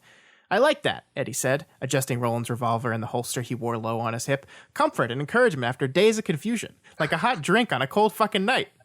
"Don't be afraid of this," Roland said. "This is a joke." "I'm not afraid," Eddie said, "but it's a little more than a joke. I lived with Henry Dean for a lot of years, and I know when there's a plot to psych me out a foot. I know it very well." He looked curiously at Roland. "I hope you don't mind me saying this, but you're the one who looks scared, Roland." "I'm terrified," Roland said simply. This is really interesting. So it stuck out to me. It doesn't seem like an Eddie thing to do, to say finish sentence, "I know it very well." Like that seems like a Hambry thing. Yes. It just makes me feel like this is like soaking into our characters, this sort of mid-world way of speaking. Yeah. That is definitely a Rolandism that he's picked up for sure. And then, you know, very unusual for Roland to be like, "I'm terrified." And well, it's so funny because like he's the one telling like, "Hey, like this is just a joke. Don't take it too seriously." And then Eddie's like, "Hey, Pot, this is Kettle." Yeah. Because you look terrified, and I am very scared of this. It's like, do as I say, not as I do. Yeah. Well, my interpretation is he's scared of what they're about to run across, but not necessarily scared of the newspaper. I don't know. Yeah, definitely. I mean, it is funny that like that is exactly what's going on here. And in fact, when you go back to like go slow past the drawers, Blaine is a pain, and all the stuff's the same. Part of what is being done to them here is kind of starting to lay the threads for what happens to Jake when he walks into the wizard's room and hears Blaine and sees inside Blaine again, where he just kind of loses his mind and says, "Oh my God, we're back on the train. We never made any progress. Like it's just going to keep going in a circle like this forever." And that is like, we kind of see the seeds are laid here in this newspaper for that. Yeah, I think you're right. So they open the door into the palace and find the green hallway, like straight from the movie, staring them down. And I love this quote here. "And adding a little extra touch of verisimilitude Jake could have done without, Eddie spoke up in a trembly and better than passable Bert Lahr imitation. 'Wait a minute, fellas, I was just thinking. I don't really want to see this wizard so much. I better wait for you outside.' 'Stop it,' Jake said sharply. 'Up it,' Oy agreed." So we see even Oy's scared here too. Yeah. Of course, Eddie's going to try to make light of it, but yes. It's an interesting quality of Jake's that he never shies away from snapping at his cohort, like elders, at his elders. Yeah. Like this is just a thing that's consistent with him that I guess I've always noticed it, but I don't know, it would make me as an 11-year-old or whatever. I don't think I'd ever like in a sharp way, in a non-joking way, tell an adult, "Stop it," you know. Which I think ultimately is partly indicates like the steel of Jake, but also indicates that he's comfortable around these people. Yeah, and is maybe starting to grow up himself. He is only 11, but I mean, people age young in this world. Roland was only 14. Yeah. So at the end of the hallway, they find not the giant room and giant spooky head from the Wizard of Oz, but Blaine the Mono. Jake panics despite all he knows about the Wizard of Oz and the bum hug. And there's this moment when he feels like they're back to where they started with the book coming full circle. And I just love this writing. Roland could say all he wanted about how things had changed, how Jake's feeling of being trapped in the nightmare was just an illusion created by his confused mind and frightened heart. But Jake knew better. This place might look a little bit like the throne room of Oz the Great and Terrible, but it was really Blaine the Mono. They were back aboard Blaine, and soon the riddling would begin all over again. And he has a little, I skipped over the parenthetical here, but in the middle of that sentence, there was a parenthetical that said, this is the worst nightmare of my life. And that is the truth. Yeah. He's so scared here. He's scared. I don't remember Jake being this scared when they actually got on Blaine the Mono. Yeah. Maybe it's just been too long. I know he was scared about the prospect of Blaine for a long time, but like in the moment, I don't remember him being this scared. I don't even remember him being this scared, like when he had to go into the house that wanted to eat him. I mean, I think this is a sign of the whatever force set this thing up, trying to get under his skin and intimidate him. And it is interesting. Yeah. Did you believe it at any moment? I almost did. I almost believed it. I almost believed like this whole book was some kind of trick by Blaine, like to distract them. And you know, they've actually been on Blaine the whole time, interacting with holograms or something like that. Like, like for just a second, I was like, wait, is that the direction we're going? Is Jake right? How pissed would you have been? Well, ultimately, I don't think it would have been that bad because, I mean, Roland told a story for almost the entire book. So that story was real. The stuff where they went through Kansas wasn't real, but like not a lot actually happened there. So that I was almost okay with the idea before I realized it wasn't going to go that way. Okay. Well, that is not the case, of course. Yeah. It is an illusion, and we see that really soon. But Blaine the Mono begins speaking to the quartet once again, declaring himself to be Oz the Great and Powerful, and demanding to know what they want. And what they want is to go home again. But when they say home, they don't mean New York. They want back on the path of the beam. That is their home now. And it's so funny that, like, we just said Jake is terrified of this, but that fear, like, works on nobody else. Because Susanna just finds this whole thing silly. Like, she sees like the noises and the things going off. She describes as just a child showing off their new toy. And it just doesn't work on her at all. Mm. Yeah. And then Oi, for his part, just assumes the role of Toto. He just immediately goes and finds where the curtain is and draws it back, just like little Toto does in The Wizard of Oz. And when the curtain is pulled back, who is there? It's not an old man. It's not Martin. It's David Quick's grandson, the TikTok man. There he is. Uh-huh. Remember when he was brought back to life? Uh-huh. He's here. Yeah, I wasn't expecting him to be here. Mm-hmm. Nope, was not at all. It is interesting that when Susanna first sees his face, when she sees his face kind of blown up big, like in Wizard of Oz, she thinks, "Oh, that's Jonas." And then when she sees here, there is a brief second where she's like, "Oh, this is Jonas," but it's not. It is interesting though because Susanna never actually like saw Jonas, not with her eyes or anything. So what's going on here? Why this confusion? I mean, Susanna, out of all of them, is the one who's most likely to get like psychic visions and stuff. So maybe there's something beyond confusion. Maybe she's seeing something about some connection between these men. Maybe it's only a sort of connection in the sense that they are similar. But, you know, I mean, for all we know, TikTok is related to Jonas. I don't know. I don't know. I feel like there was something that I was meant to see because she sees the connection between the two. Because like Jonas is like this elderly, like you know, beef jerky, dried out old man with white hair and a quavery voice. Like I had a very specific image in mind for him. And TikTok is like this barbarian, young and vigorous and strong. Yeah. But like very different.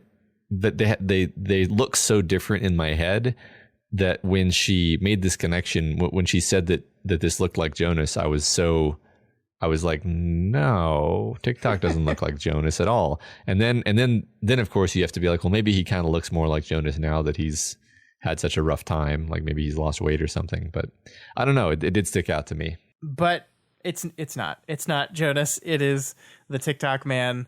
And suddenly they hear a voice. It's not coming from Andrew Quick, the TikTok man, but from behind them. And then they turn around and they see him.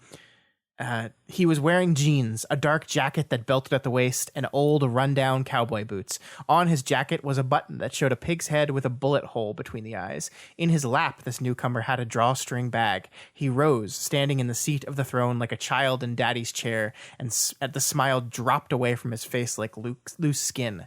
Now his eyes blazed, and his lips parted over vast, hungry teeth. And this, Matt, is Flag. This is Randall Flagg, the walking dude, Martin that was. This is him. We finally met him. Here he is, who may or may not also be the Man in Black. I honestly don't know anymore. Yeah, I like in context of this scene, I'm almost. I guess we're supposed to assume no. Because you would think Roland would have been like, "Oh, Martin. Hey, Walter." Yeah. He specifically says, "There's Martin. Right. It's been a while." He does not say, yes, Walter. The Man in Black who I've been following. Yes. Yes. The man who I saw briefly, like literally a few months ago. Yeah, I don't know. Yeah. It's confusing. I don't know if it's supposed to be confusing is the problem. I don't have any answers for you yet, Matt. Okay. I just don't have any answers for you yet. All but right. Flag orders Andrew to attack the quartet. And so he does, but it doesn't really work out. Oy leaps and bites him on the thigh, and Eddie and Susanna drawl in unison, each raising one of Roland's big guns. They fired in concert, not even the smallest overlap in the sound of their shots. One of them tore off the top of TikTok's miserable head, buried itself in the equipment, and created a loud but mercifully brief snarl of feedback. The other took him in the throat. And if we're being honest here, Matt, Susanna was the one that shot him in the head, right? Like, for sure. It's definitely Susanna's bullet that took him in the head. Yeah. For sure. But it's kind of anticlimactic, right? Like, here's the big bad that they built up at the end of last book, and... Yep. Over one full book of anticipation that this guy is going to, catch up with them, catch up with our heroes, cause great and terrible suffering, and he just goes out like it's nothing. Honestly, if we're going to make a connection to Jonas... they're both like these formidable, scary guys who've been really built up by the story and have a, body count, and they just kind of freeze up when it comes down to it. And our heroes have no trouble blowing them away. Yep. Also, you have to wonder, did Martin think that anything else was going to happen when he told them to attack? He doesn't seem real broken up about it. No. There's three armed and skilled gunmen here. TikTok, I guess, has been portrayed as being kind of quick, but again, he's not quick here. He just not quick enough. He just eats it. Yeah. Maybe Flag was just underestimating how far along the path of gunslinger these people have gone. Yeah. And maybe. Yeah. We have to remember that the last thing when we had Flag talk to TikTok man, what he said was they weren't supposed to get this far. We have to step in now and stop it. So it seems like he actually did want to stop them in their tracks here. But also, well, we'll see, right? Because the next thing that happens is Roland says, Martin. He held out his left hand, the one which was still whole. Martin Broadcloak. After all these years, after all these centuries? What, Roland? I don't know, man. I think there's been something of an implication that we have no idea how long Roland has been traveling, and neither does he, because what is time anymore? He seems pretty sure here. He does. I really don't know what to make of that, honestly, because it seems flatly contradictory based on the sense of time that we've been given from the storyline of Lud, how long ago those things were supposed to have happened. We've also got the fact that people what's the piano player's name? Sheb. Sheb's just hanging around playing piano in bars for centuries. Either that or there's some time loop stuff. I don't know, man. I don't know what to do with this. It is, you do bring up a good point that Martin was talking to TikTok, didn't have any other people around, and he was saying like, we have to stop them, they weren't supposed to get this far. Like, that really throws a wrench in my theory that Roland is supposed to get to the tower. Of course, it's possible that Martin doesn't actually have the whole plan, because he is just a servant of the Crimson King. I mean, he is just a child in daddy's chair, as it literally says here. Yeah, I like that a lot, because this, like, if we assume that this this green palace is a real, let's just assume this is like they've stumbled across some ancient ruin. I don't know if that's what this is, but let's assume it is. Then, like, this must have been literally built by Merlin or someone like that, because it's got the the colors. It's got the wizard's rainbow, right? This seems like an ancient artifact. If this were Lord of the Rings, you would think this were like something from a previous age, made by Numenorians or ancient elves or something. And so this, Martin standing there like a kid in daddy's chair makes perfect sense, because he's just not on the scale of this thing that he is standing in. I like that a lot. That's great. Cool. Eddie puts Roland's gun back in the gunslinger's hand, the hand he held out without even maybe like being consciously aware that he was like holding out his whole hand to get a gun in it. But it won't fire against Flag. It fires blanks, he says it's the wets, but the implication here is it's been enchanted in some way. There's magic-y stuff going on here that he can't use the gun against him. Flag then demands that they all give up their stupid and hopeless quest for the tower, and we get this wonderful moment where, no, Eddie said, no, Susanna said, no, Jake said, no, Oi said, and added a bark. The dark man on the green throne continued to smile unperturbed. Roland, he asked, what about you? Slowly, he raised the drawstring bag. It looked dusty and old. It hung from the wizard's fist like a teardrop, and now the thing in its pouch began to pulse with pink light. Cry off, and they need never see what's inside this. They need never see the last scene of that sad, long-ago play. Cry off, turn from the tower, and go your way.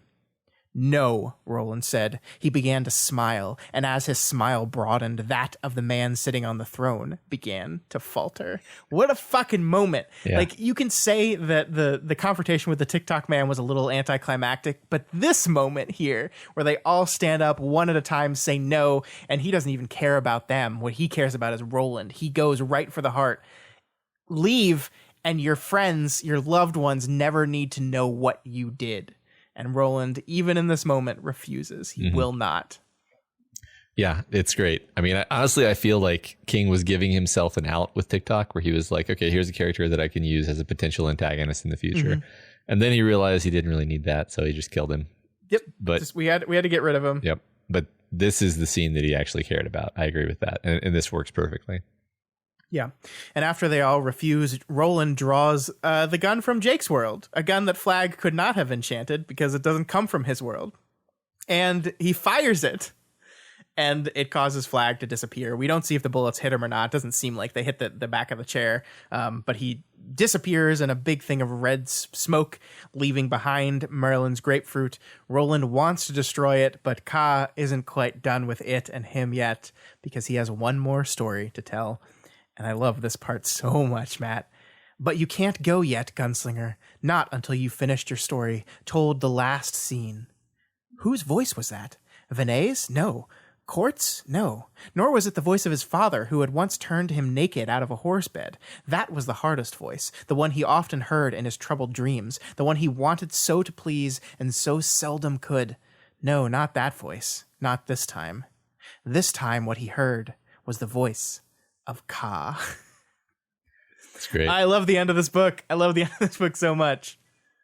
Yeah. And it's almost as if it's like, you don't have a choice, man. You can't run away from this. You can't hide from this anymore. I love that we keep playing with this idea of the voices in his head, because this is something we talked about long time ago, as like a thing that is a motif in this story of literally hearing the voices of people in Roland's head and wondering like, well, what is that about exactly? Because like I don't hear voices in my head. I think about different people at different times. Like this bit where he thinks his father, who had once turned him naked out of a whore's bed. Like that's the kind of thing where like you remember a person and you remember simultaneous with their existence. You remember this just terribly, sharp embarrassment from this one incident, that colors that memory. Yeah. But it's interesting. The whole we're playing on this whole idea that he hears the voices. Now it's the voice of Ka, the voice of fate, telling him you have to move on in this direction. Yeah, which as far as we've seen has not directly interfered in Roland's thought process. Yeah, and it's interesting because the thing, if we do take this literally, if we take it totally literally, this is literally the voice of Ka, this force that has been behind so much of the story. What it is saying is you can't go yet, not until you finish your story, told the last scene. Ka really cares about stories. Yeah, that's the only thing you can take from this is Ka cares about narrative. Ka cares that you didn't finish your story. Yeah, definitely. Maybe this whole experience is because he refused to tell that last bit, because when they asked him, he said, I cry your pardon, that's for a different time. Yeah. And it's like Ka's like, you can't leave the reader hanging, buddy. You got to tell the story. I think you're right. Yeah. So Roland picks up the grapefruit and his quartet gather around him and look into it and to see the story that Roland was too ashamed to even tell them. And we move on to chapter 4, The Glass, which is entirely that story. And the ball takes them back to Gilead. The gang from New York is all there, but Roland, dressed in his awful red cowboy boots, cannot see them. I love that the text here describes him. The boots make him look like he's a man who has walked in a river of blood, which is just great imagery. I really love that. Yeah. We are in Jake's point of view for this entire chapter, Matt, and I think that's so important that King chose to do this. Jake, who is only 3 years younger than Roland, is here, and it's a fascinating choice that I think I want to spend some time on as we go through the story. Why Jake? Why is this in Jake's point of view? Because there is a reason, and it's a really good one. Yeah. Let's do it. Okay. So the story begins on the day that Roland was going to go jerk it on the roof when Martin calls him into his mother's bedchamber to anger him into testing the line early. And then we kind of cut from that moment, right? We kind of like in almost like a match cut in a movie. He's entering the room again, but this time it is in the future. This time is in the winter after Roland returned to Mejis, and he's walking into his mother's chamber once again. And like his quartet, which is witnessing this all, like they're there, is screaming at him. But of course, this Roland can't hear them because this Roland is not that Roland, but it also is. Yeah. So they're pleading him not to do it. They see the danger in what's happening here before they even understand what it is, but he can't hear them. Yeah, it's interesting that it's sort of the grapefruit is doing this in a way that hurts them because that's like its nature. Yeah. And I wonder, like, the real question is whether the consciousness of Roland that is witnessing these events can hear his friends, but is also powerless to make any changes to how the events unfold. I feel like that would make the most sense. It's maximally cruel, right? So probably what the grapefruit would do. Yeah, I feel like he's watching this from in his own eyes, basically. Yeah. And here's, I think, the first instance of answering the question, why Jake, is this line right here. Jake understands Roland's troubled relationship with his mother and father better than Eddie or Susanna ever could, because Jake's own parents are peculiarly like them. Why can't I say that word? Elmer Chambers is a gunslinger for the network, and Megan Chambers has a long history of sleeping with sick friends. This is nothing Jake hasn't been told, but he knows somehow. He has shared Kef with his mother and father, and he knows what he knows. Yeah, that's great.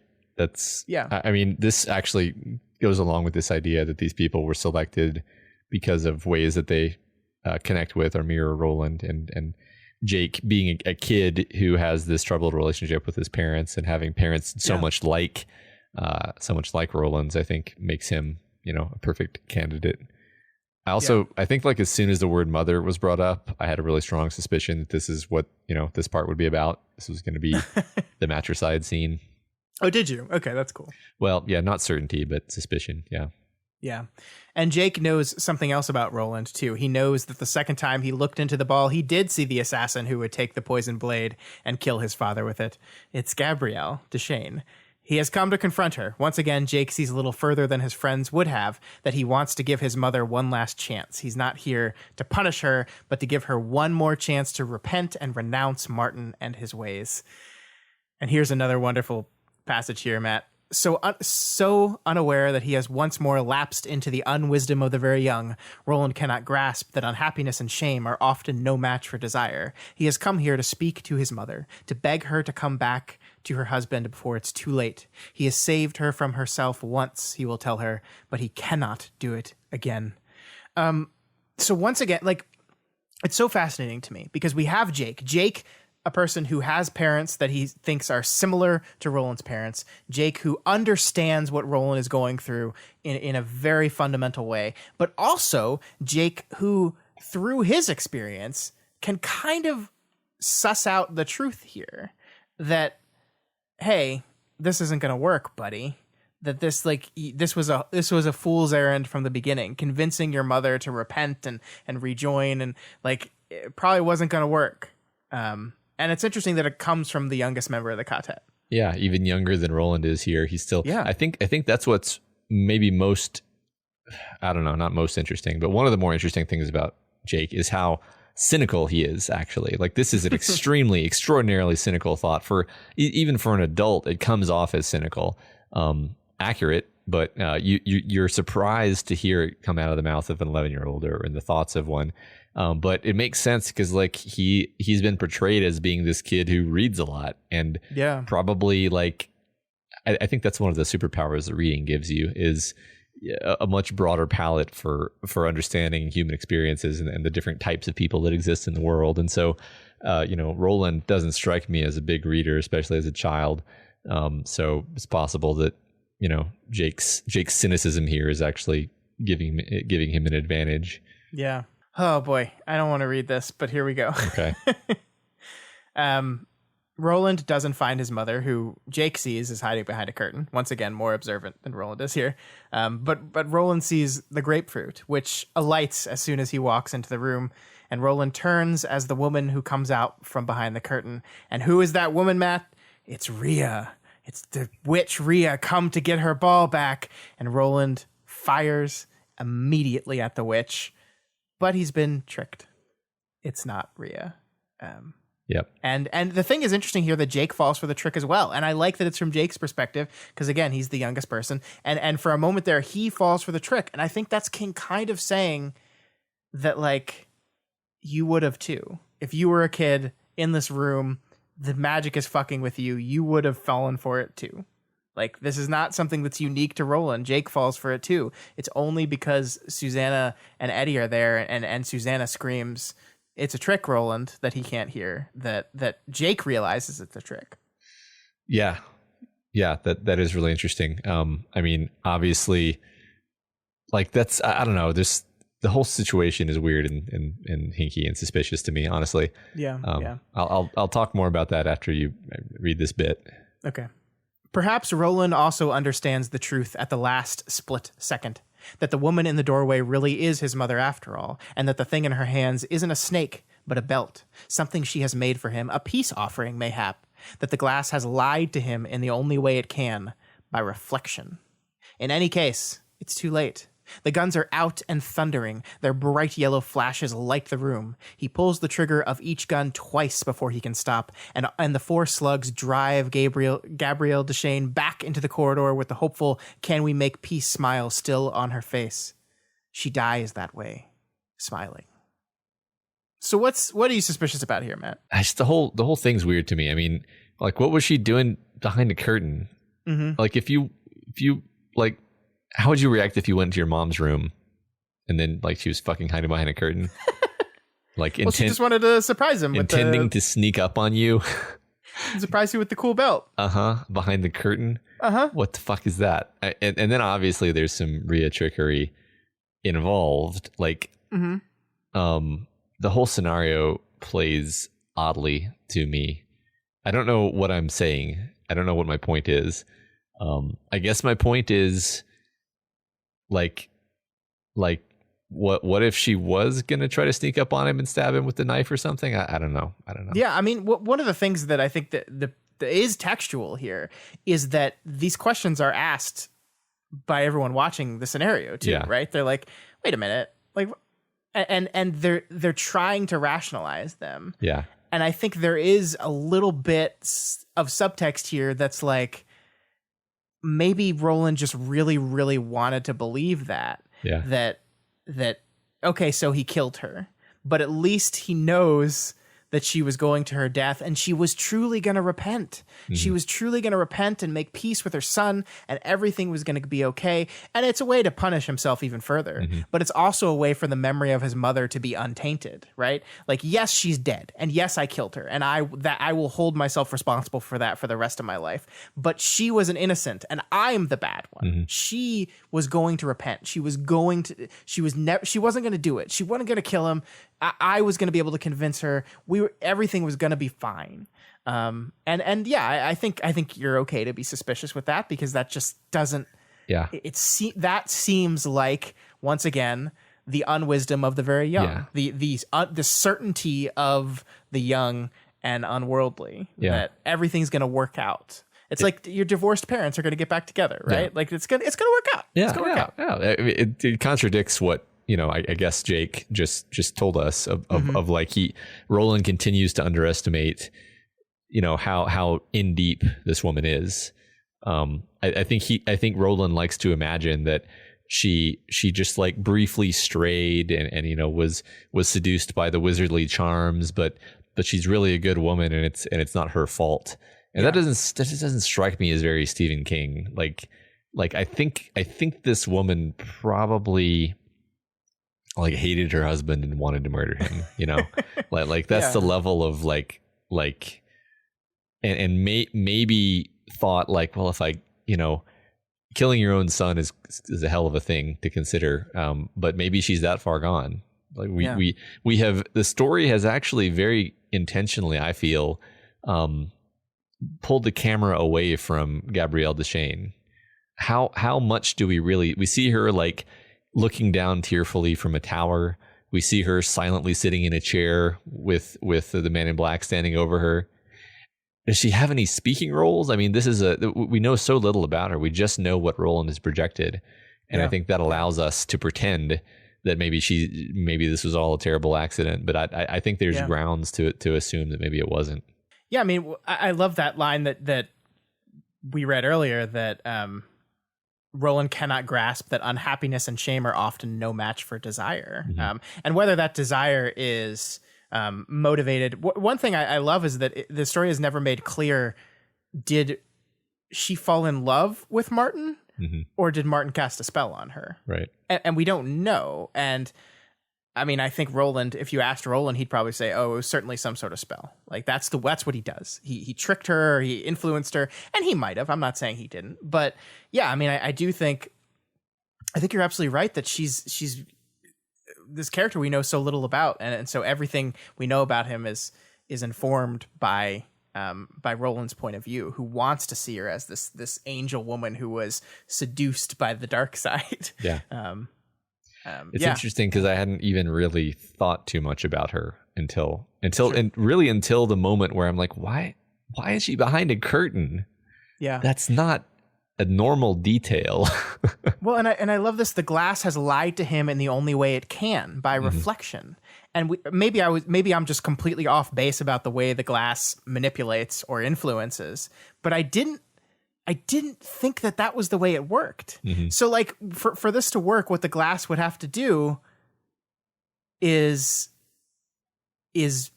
make an illusion, or is Roland seeing what he thinks his mother is, or what he fears his mother is?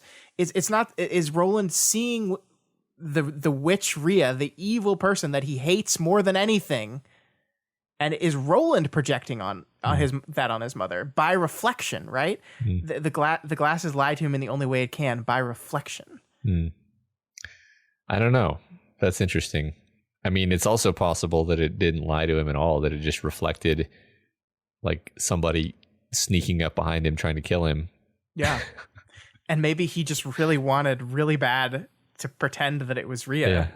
Yeah, I don't know. Because that at least gives him an out. But we'll see later that he refuses to take the out no matter what. Yeah. But yeah, well, he, in a sense, yeah.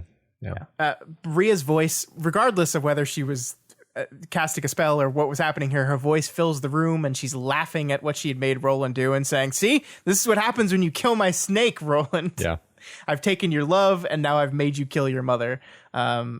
But then Rhea turns and looks at the rest of them, right? She sees the rest of the quartet. She sees Jake and Eddie and Susanna, and she says to them, "Cry it off, renounce the tower." Once again, the enemy is telling our quartet, "Leave him, cry it off." "Never, you bitch," Eddie says. "Ye see what he is, what a monster he is, and this is only the beginning of it, ye ken. Ask him what happened to Cuthbert, to Elaine. Elaine's touch, clever as 'twas, saved him not in the end, so it didn't. Ask him what happened to Jamie de Curry. He never had a friend he didn't kill, never had a lover who's not dust in the wind. Go your way," Susanna says, "and leave us to ours." So Matt, once again, they tell him, "Look he's a monster. He's a monster. Renounce him. Renounce the tower. Renounce Roland." And they're just like, "Nope. Yeah. Nope. Yeah, right. It's interestingly stage managed, isn't it? Like these evil forces around Roland sort of doing this elaborate thing to try to scare off his friends. And is Rhea like time traveling? Like, does she like what the hell's happening here? Yeah, well, is this Rhea? I mean, like, yeah. Is this the ball? Is this Rhea? Is this flag just making it look like Rhea to make it hurt even more? We don't know the answers to these questions, but I think the most interesting thing to me here is the ways in which the bad people are trying to get them to stop is not direct. Like, they are trying to make them choose to renounce the tower, right? Cry it off, renounce the tower. I can't lay a hand on you. I can't force you to do this. You must choose yourself to not do it. Yeah. That's so interesting. No one makes direct action against Roland here. They just try to get him to do it himself. Yeah. If we go back to our conversation about evil in Stephen King works, that is one thing that we saw that a lot of people answered, and they use different terms for it. But this idea that evil, true evil, usually cannot act without the assistance of people, of normal everyday people. Flag used Andrew Quick. He didn't attack Roland himself. He didn't cast a spell on Roland. He didn't throw Roland against a wall with his magics. He just had Quick attack them, and then he threatened him, but he didn't do anything. Yeah, I mean, makes me want to go back and read the palaver with the Man in Black at the end of the Gunslinger, where Man in Black helps him. Like, it's part of sort of a magical deal, but he he literally helps him. Which I think goes into your whole theory about like, oh, they want him to get there. Yeah, it's just how and in what way and what person will it be? Yeah, that's I like my word stage managed that I just said, because like so much of the story can be viewed that way as like moving people around and showing them things to try to get them to make a decision. Yeah, definitely. And now we are on chapter 5, the final chapter of the book, The Path of the Beam. We're in Eddie Dean's head this time, and he awakens outside. Time has passed, and they are not in Kansas anymore. They're 5 miles away from the palace, and they can tell that they somehow walked here, but they don't remember doing it. But they're back, Matt. They look up in the sky and see that familiar path of the beam. They are back. Awesome. Yay. Yeah, we did it. Roland is just weeping, just openly weeping about what he just witnessed. And we get this wonderful, wonderful bit. Susanna urged his face down against her shoulder. "Be easy, Roland," she said. "Be easy and let it go. This part is over now. You passed it." "A man doesn't get past such a thing," Roland said. "No, I don't think so. Not ever." "You didn't kill her," Eddie said. "That's too easy." The gunslinger's face was still against Susanna's shoulder, but his words were clear enough.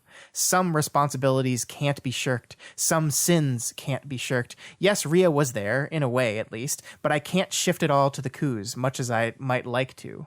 "It wasn't her either," Eddie said. "That's not what I mean." Roland raised his head. "What in the hell's name are you talking about?" "Ka," Eddie said.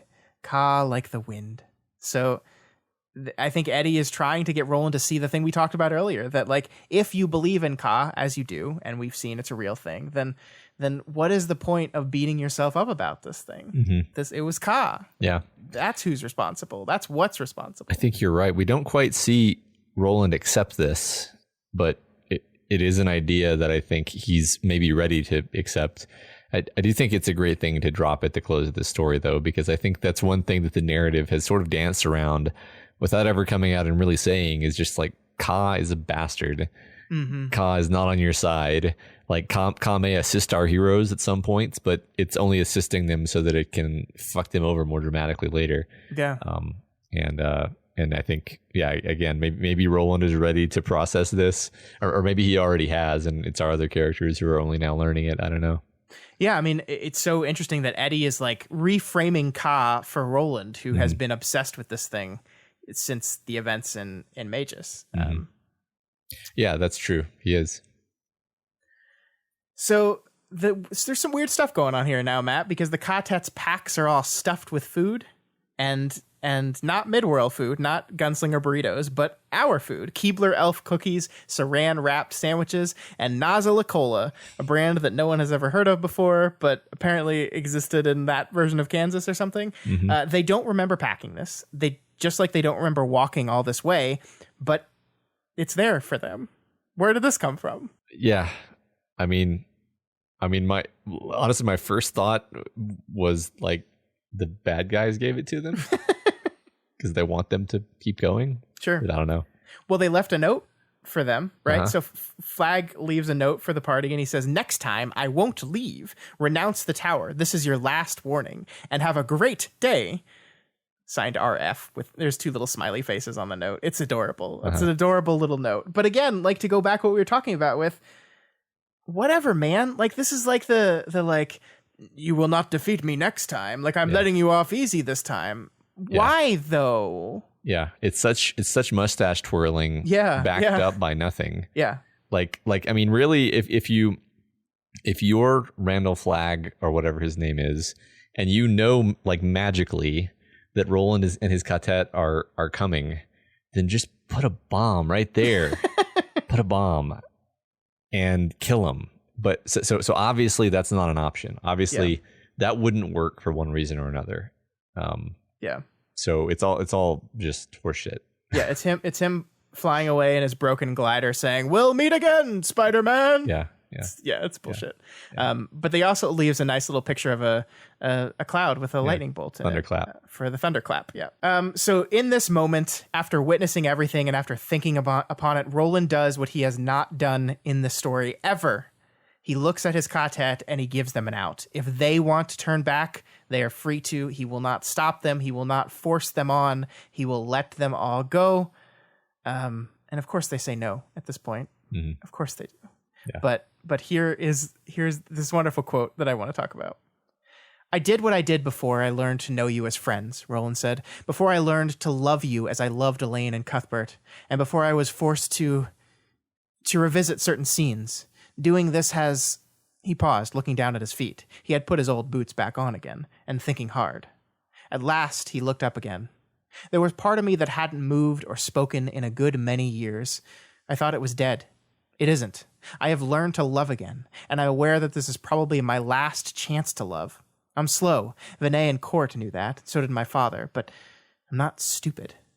"Then don't act that way," Eddie said, "or treat us as if we were. What you call the bottom line, Eddie, is this. I get my friends killed, and I'm not sure I can ever risk doing that again. Jake especially. Never mind. I don't have the words. For the first time since I turned around in a dark room and killed my mother, I may have found something more important than the tower. Leave it at that." All right.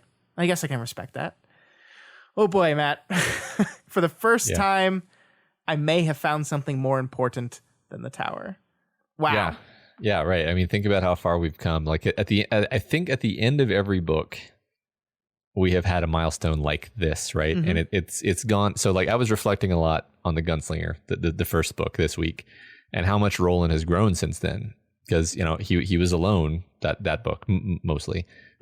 He had been alone for a long time. He was so far down the path of just like plotting pursuit and killing anything that got in his way that he was essentially a villain at that point. He was the kind of person who would let the boy fall, even after sort of coming to love the boy. But since then, the human parts have been awakened. He's realized that he can't let go of the part of himself that loves, and he's been forced to confront and reckon with the part of himself that sacrifices everything for his obsession. Yeah. And we're not yet at the point where he is willing to say, no, I can't do this. But this is the first time, like you pointed out, it is a big deal. The first time that he's said, you guys may be more important to me than the tower. Maybe. Right.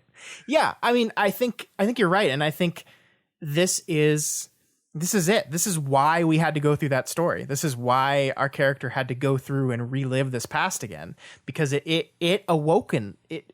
That's not the right word. It woke this part of him, right? Yeah. It showed him by reliving this and refeeling that love he felt for Susan, that love he felt for his friends, brought this part back.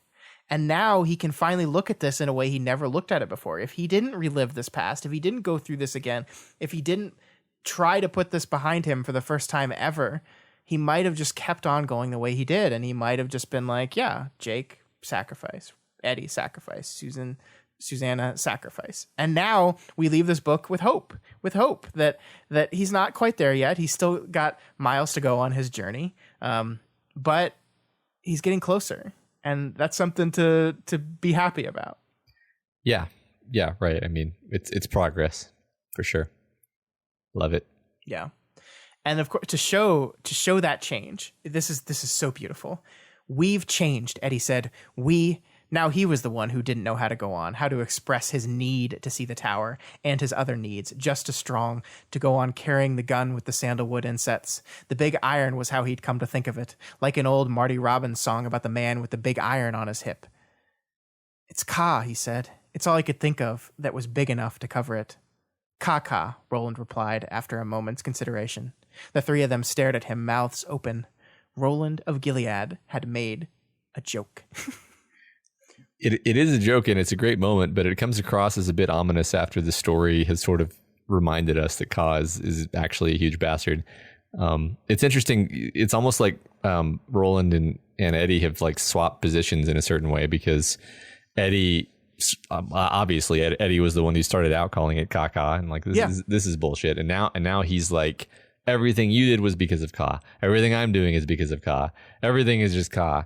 And almost to the point of abdicating responsibility for his choices. And then Roland has gone from being in that mode to saying, Ka, just brushing it off, like, right. Really interesting. And it makes me wonder where we're going with Eddie having sort of taken on this mantle. Yeah. I mean, it's like he introduced heroin to a bunch of his friends, and then he himself said, I've been on this heroin stuff a long time. I'm thinking maybe I don't want to be on heroin anymore. Mm-hmm. And then all his friends are like, okay, but like, it's really great. Yeah. Like this heroin stuff. Right. It's really fucking great. Yeah. Yeah. Maybe you can just hang out with us and not do heroin. Right. Yeah. Right. That's a great, God, that's so depressing. I hope that's not, that's so good and depressing. Well, but that's what fascinates me about the end of the book, right? Because here's the last lines of the book. We are Katet, Eddie said. It crossed his mind to wonder at how much he'd changed, how much he'd become a stranger even to himself. We are one from many. Katet, Susan says. We are one from many. One from many, Jake said. Come on, let's go. Bird and bear and hare and fish, Eddie thought. With Oi in the lead, they once more set out for the Dark Tower, walking along the path of the beam. Hey, who wasn't in that at all? Roland. Yeah. He doesn't say we are Katet, one from many. He's not in that exchange at all. It's all of them now. They are like, we've changed. We want this now. We want this as much as you. You can't get rid of us. Even if you told us to leave right now, we wouldn't. And they are the ones saying the things Roland used to say. We are Katet, one from many. Bird and bear and hare and fish, the thing that Roland and Susan repeated over and over again. Now Eddie is thinking it. And they walk along the path of the beam. Oh, this is all very ominous. I don't want them to. No. Bad. But it's a happy ending. Yay! Yay! Because they walked off into the sunset, so it's a happy ending. Yeah, and that's the end. Yep. And that's the end of our episode. We are running. Oh my gosh, Matt, so late. Just very late. Yes. So late. I don't know how that happened. The script was shorter than it normally is, and yet we talked about it for a very, very long time. We are to go into our discussion question. We talked about our favorite sprung trap in storytelling. We didn't get that many answers, and in retrospect, maybe it just wasn't that great of a question. We can talk about these very quickly, but we got to move. We got to move. Sure. Yeah. The Amazing Duck 42 mentions Sweeney Todd, and kind of the whole idea of the the barbershop. Yeah. Which is itself a giant trap. Yep. To make some delicious meat pies. Mm-hmm. Nom, nom, nom, nom, nom. Yep. Next we have, I didn't write down who it is, but they said Shawshank Redemption. So if you inserted Shawshank Redemption, please yell at me for not writing your name down, unless your name is Shawshank Redemption, which would be fitting. They say, without a doubt, one of the best uses of comeuppance by the use of sprung trap is in Shawshank Redemption. And let's face it, the movie leaves a lasting impression that the novella just doesn't. So that's the focus of my response. They talk about the look of despair and lost hope on Andy's face and how he vanishes. I don't want to... Everyone knows Shawshank, right? Yeah, everyone does. Yes. He escapes through the poster. Yes. I like that movie. It's a good one. I wonder who wrote it.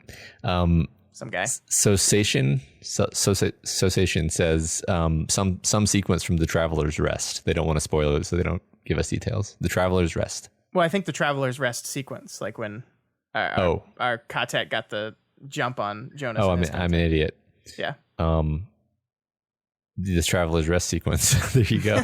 Yeah. I thought that was a book. Okay. Yes, you're spot on. We have Rob the Gob, who says they want to talk about something in the future of the Dark Tower, which is now a spoiler because you know there are traps in the future, Matt. Ugh. No. But they say Breaking Bad was basically a series of perfectly executed traps, and that is very true. God, the way that show just winds tension and releases it is just... Oh man, there's nothing like it. Now I want to think about that show as in context of being a sequence of traps, because it totally is. Yeah, definitely. Para Jane says they're going to go with One-Eyed Willie's best and final trap in the Goonies. If anyone took his gold, throwing off the weight of the scales, the cavern would collapse. And then they'd have to either die or sail with Willie. Well, okay, they'd either have to jump ship or sail with Willie forever. Oh, the Goonies. Have you seen that one, Matt? Yeah, one? Not in a million years. I think I need to show it to my kids if they haven't seen it yet, because it's a good one. At least there you go, folks. Matt's seen the Goonies. I've seen the Goonies. I think the funny thing is, amongst these listeners, just because of the Stand By Me thing, you've got the reputation as person who hasn't seen anything. Oh, this is hell. Oh no, no, that's not me. That's not. Well, I think one of our answers says, has Matt even seen Game of Thrones? Oh, and I was like, oh, Christ. I hate this. This is what you get for not seeing Stand By Me. Well, we got to fix that soon. All right. Alex, Steve D says Ocean's 11. Basically, kind of everything about Ocean's 11. Heist trap, yeah. Heist trap. And then Smokey and the Bandit is a close second. Alex N talks about a series called The Dresden Files by Jim Butcher in the book titled Skin Game. There's a bunch of spoilers here that I'm not going to go into, but they talk about this trap a lot, and they said when they found out the end of the book, they started flipping back through the book to find the places where Dresden and his ally were, maneuvering to trigger this trap. But that's a book series that's been on my list for a long, long time, but I've never read it. There's so many of them. So many Dresden Files. Guy's got so many files. Yeah, I know. It seems improbable. Christina L says their favorite, which they actually hated when they read, is The Red Wedding in Song of Ice and Fire. And that's all we got to say about that. That's all we got to say about that. Because you have read those books. I think I agree. I think when I read that, I was like, I don't want to read this anymore. But then, of course, I did, because that's how that works. Yeah, it's one of the most perfectly executed moments in storytelling history. Yeah. Like it's fucking perfect. It Fucking is. perfect. And the TV show actually did a pretty good job at doing it as well. Yeah. It hadn't gotten bad. No, they still had really good books to be making stories about. So That's true. And last but not least, we have Daniel S., who says, This is my favorite storytelling trap, Wizard and Glass, the thing that happened at the end of Wizard and Glass. And they also say that Wizard and Glass is their favorite Dark Tower story. And you know what, Daniel? Me too. And Matt and I will be talking all about that next week, because next week we are going to be we're going to take one final look at Wizard and Glass. We're going to do our overview episode. We're going to talk about the broad themes. We're going to kind of maybe revisit some of the stuff from the beginning of the book, since it's been so many weeks since we read it, and just talk about what we thought about the book overall. And we're going to be talking to you a lot, Matt, about where you think the series is heading from here. all right, I better get out my copy of Lord of the Rings. And as always, what we do on these overview episodes, we are going to do an open Q&A for Matt and I. This is our mailbag section of this episode. So instead of having a discussion question this week, we are going to let you ask the questions. So we want you guys to send us questions. Try to keep them about book 4 more specifically. If you want to ask Matt some questions about, what he thinks is going to happen later, that's fine. But know that is going to be something we're talking about generally in the episode. But yeah, so send us in questions, via email, via Twitter, via the Reddit thread, and we will answer as many of those questions as we can. Anything's open. Try to keep them Dark Tower, but if you want to go broader than that, you can. You can just ask Matt, just write down a list of movies that you think Matt should have seen and ask him if he's seen them. Wait, don't actually do that. Don't do that. No, that'd be fun. Do it. Oh no, what have I done? All right, so that is it. Send in your questions. You can reach out to us via email at kingslingerspod@gmail.com or on Twitter at kingslingerspod. And of course, like Scott said, you can head over to the subreddit to toss those questions to us. And of course, you should subscribe to this podcast so you don't miss an episode. We come out every Thursday morning, but sometimes if you're like me, you lose track of time because days have no meaning in the world of quarantine and you don't know what day it is. So to make sure you never miss an episode, you can subscribe to us on iTunes, Stitcher, Spotify, YouTube, Google Play, and pretty much anywhere in the world podcasts can be found. It's true. The world has moved on, but the podcast feed is reliable. Indeed. If you like the show and you want to support it, please consider donating to our Patreon account, patreon.com/doofmedia. This week we have some more new patrons, Bidoofs, Jeremy P, Alec Tuander, Aiden Lune, MMK2, and Luna. And we have Doof Dancers, Vix, and Travel Scribe. Welcome. So glad to have you. For those of you who may not know what Patreon is, which I assume that's some number of people, Sure. just a website. You just go to patreon.com/doofmedia and you'll pretty much immediately see what the whole idea is. But you can give money to Doof Media at some level and you get some level of reward in response, and you can see what those rewards are. I think that they're worth it. Honestly, we try to make good, cool new stuff specifically for the people who are donating to us at those levels.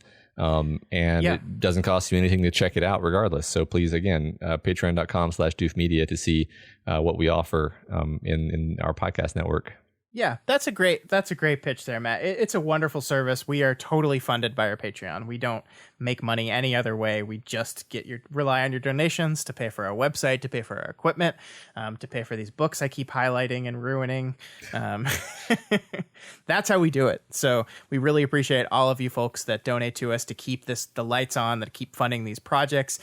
We are now a mere 8 patrons away. That's it from our next big goal, which we've talked about on here in the past, which is our original audio narrative that Matt is going to be that Matt has written and we are going to be producing. So only 8 more of you. Thank you to everyone that joined this week to get that number down to 8. But 8 is now the magic number, and that's all we need. So it could be any week now, and that we will officially start production on our audio narrative podcast, which is so exciting. I can't wait. It's thrilling. Absolutely. Yeah. And of course, if you cannot afford to donate right now, honestly, sharing us any place you can is is just as good, if sometimes better than being able to donate. We rely on word of mouth. We are using a little bit of the funds we get to do a little bit of some marketing stuff, but word of mouth is so much more reliable than actual marketing campaigns, sadly. Yeah. I wish I could just throw money at a problem until millions of people listen, but that's not the way this industry works. We rely on you guys to share us. So please take some time and share the podcast with your friends, with your Stephen King communities that you're part of, just on Reddit randomly. And of course, if you want to help us out, another huge way to do that is by leaving us a rating and a review. This week's Spotlight review comes from Ratzerdoc, who gives us 5 stars and says, "The Dark Tower rocks." Yes, it does. "I love this so much. King's magnum opus gets a great read and walkthrough. If you haven't read these 7 books, do yourself a favor and start now. Listen to the podcast when you have read as far as the hosts have for each respective podcast, and you will be saying thank you, Sai, to me, unless you have forgotten the face of your father." Which, yeah, dude, listen to Ratzerdoc. Don't forget the face of your father. Although I think if your people are listening to this, they're pretty much on board. So yeah, I really appreciate these just delightfully well written little reviews. It's so nice. Just thank you so much. Our listeners are so well written. It's wonderful. They are. Thank you so much. Much better than I could ever be. Which is why you're writing the audio narrative and not me. Well, I mean, I was hoping you would write like half of it at least. Oh shit. We didn't talk about that? Oh, shit. All right, folks, we'll see you back here next week because I got some writing to do. We will be doing our overview episode of Wizard and Glass. We'll take one final look back at this massive book. Can't wait to see you then. Long days and pleasant nights. And may you have twice the number.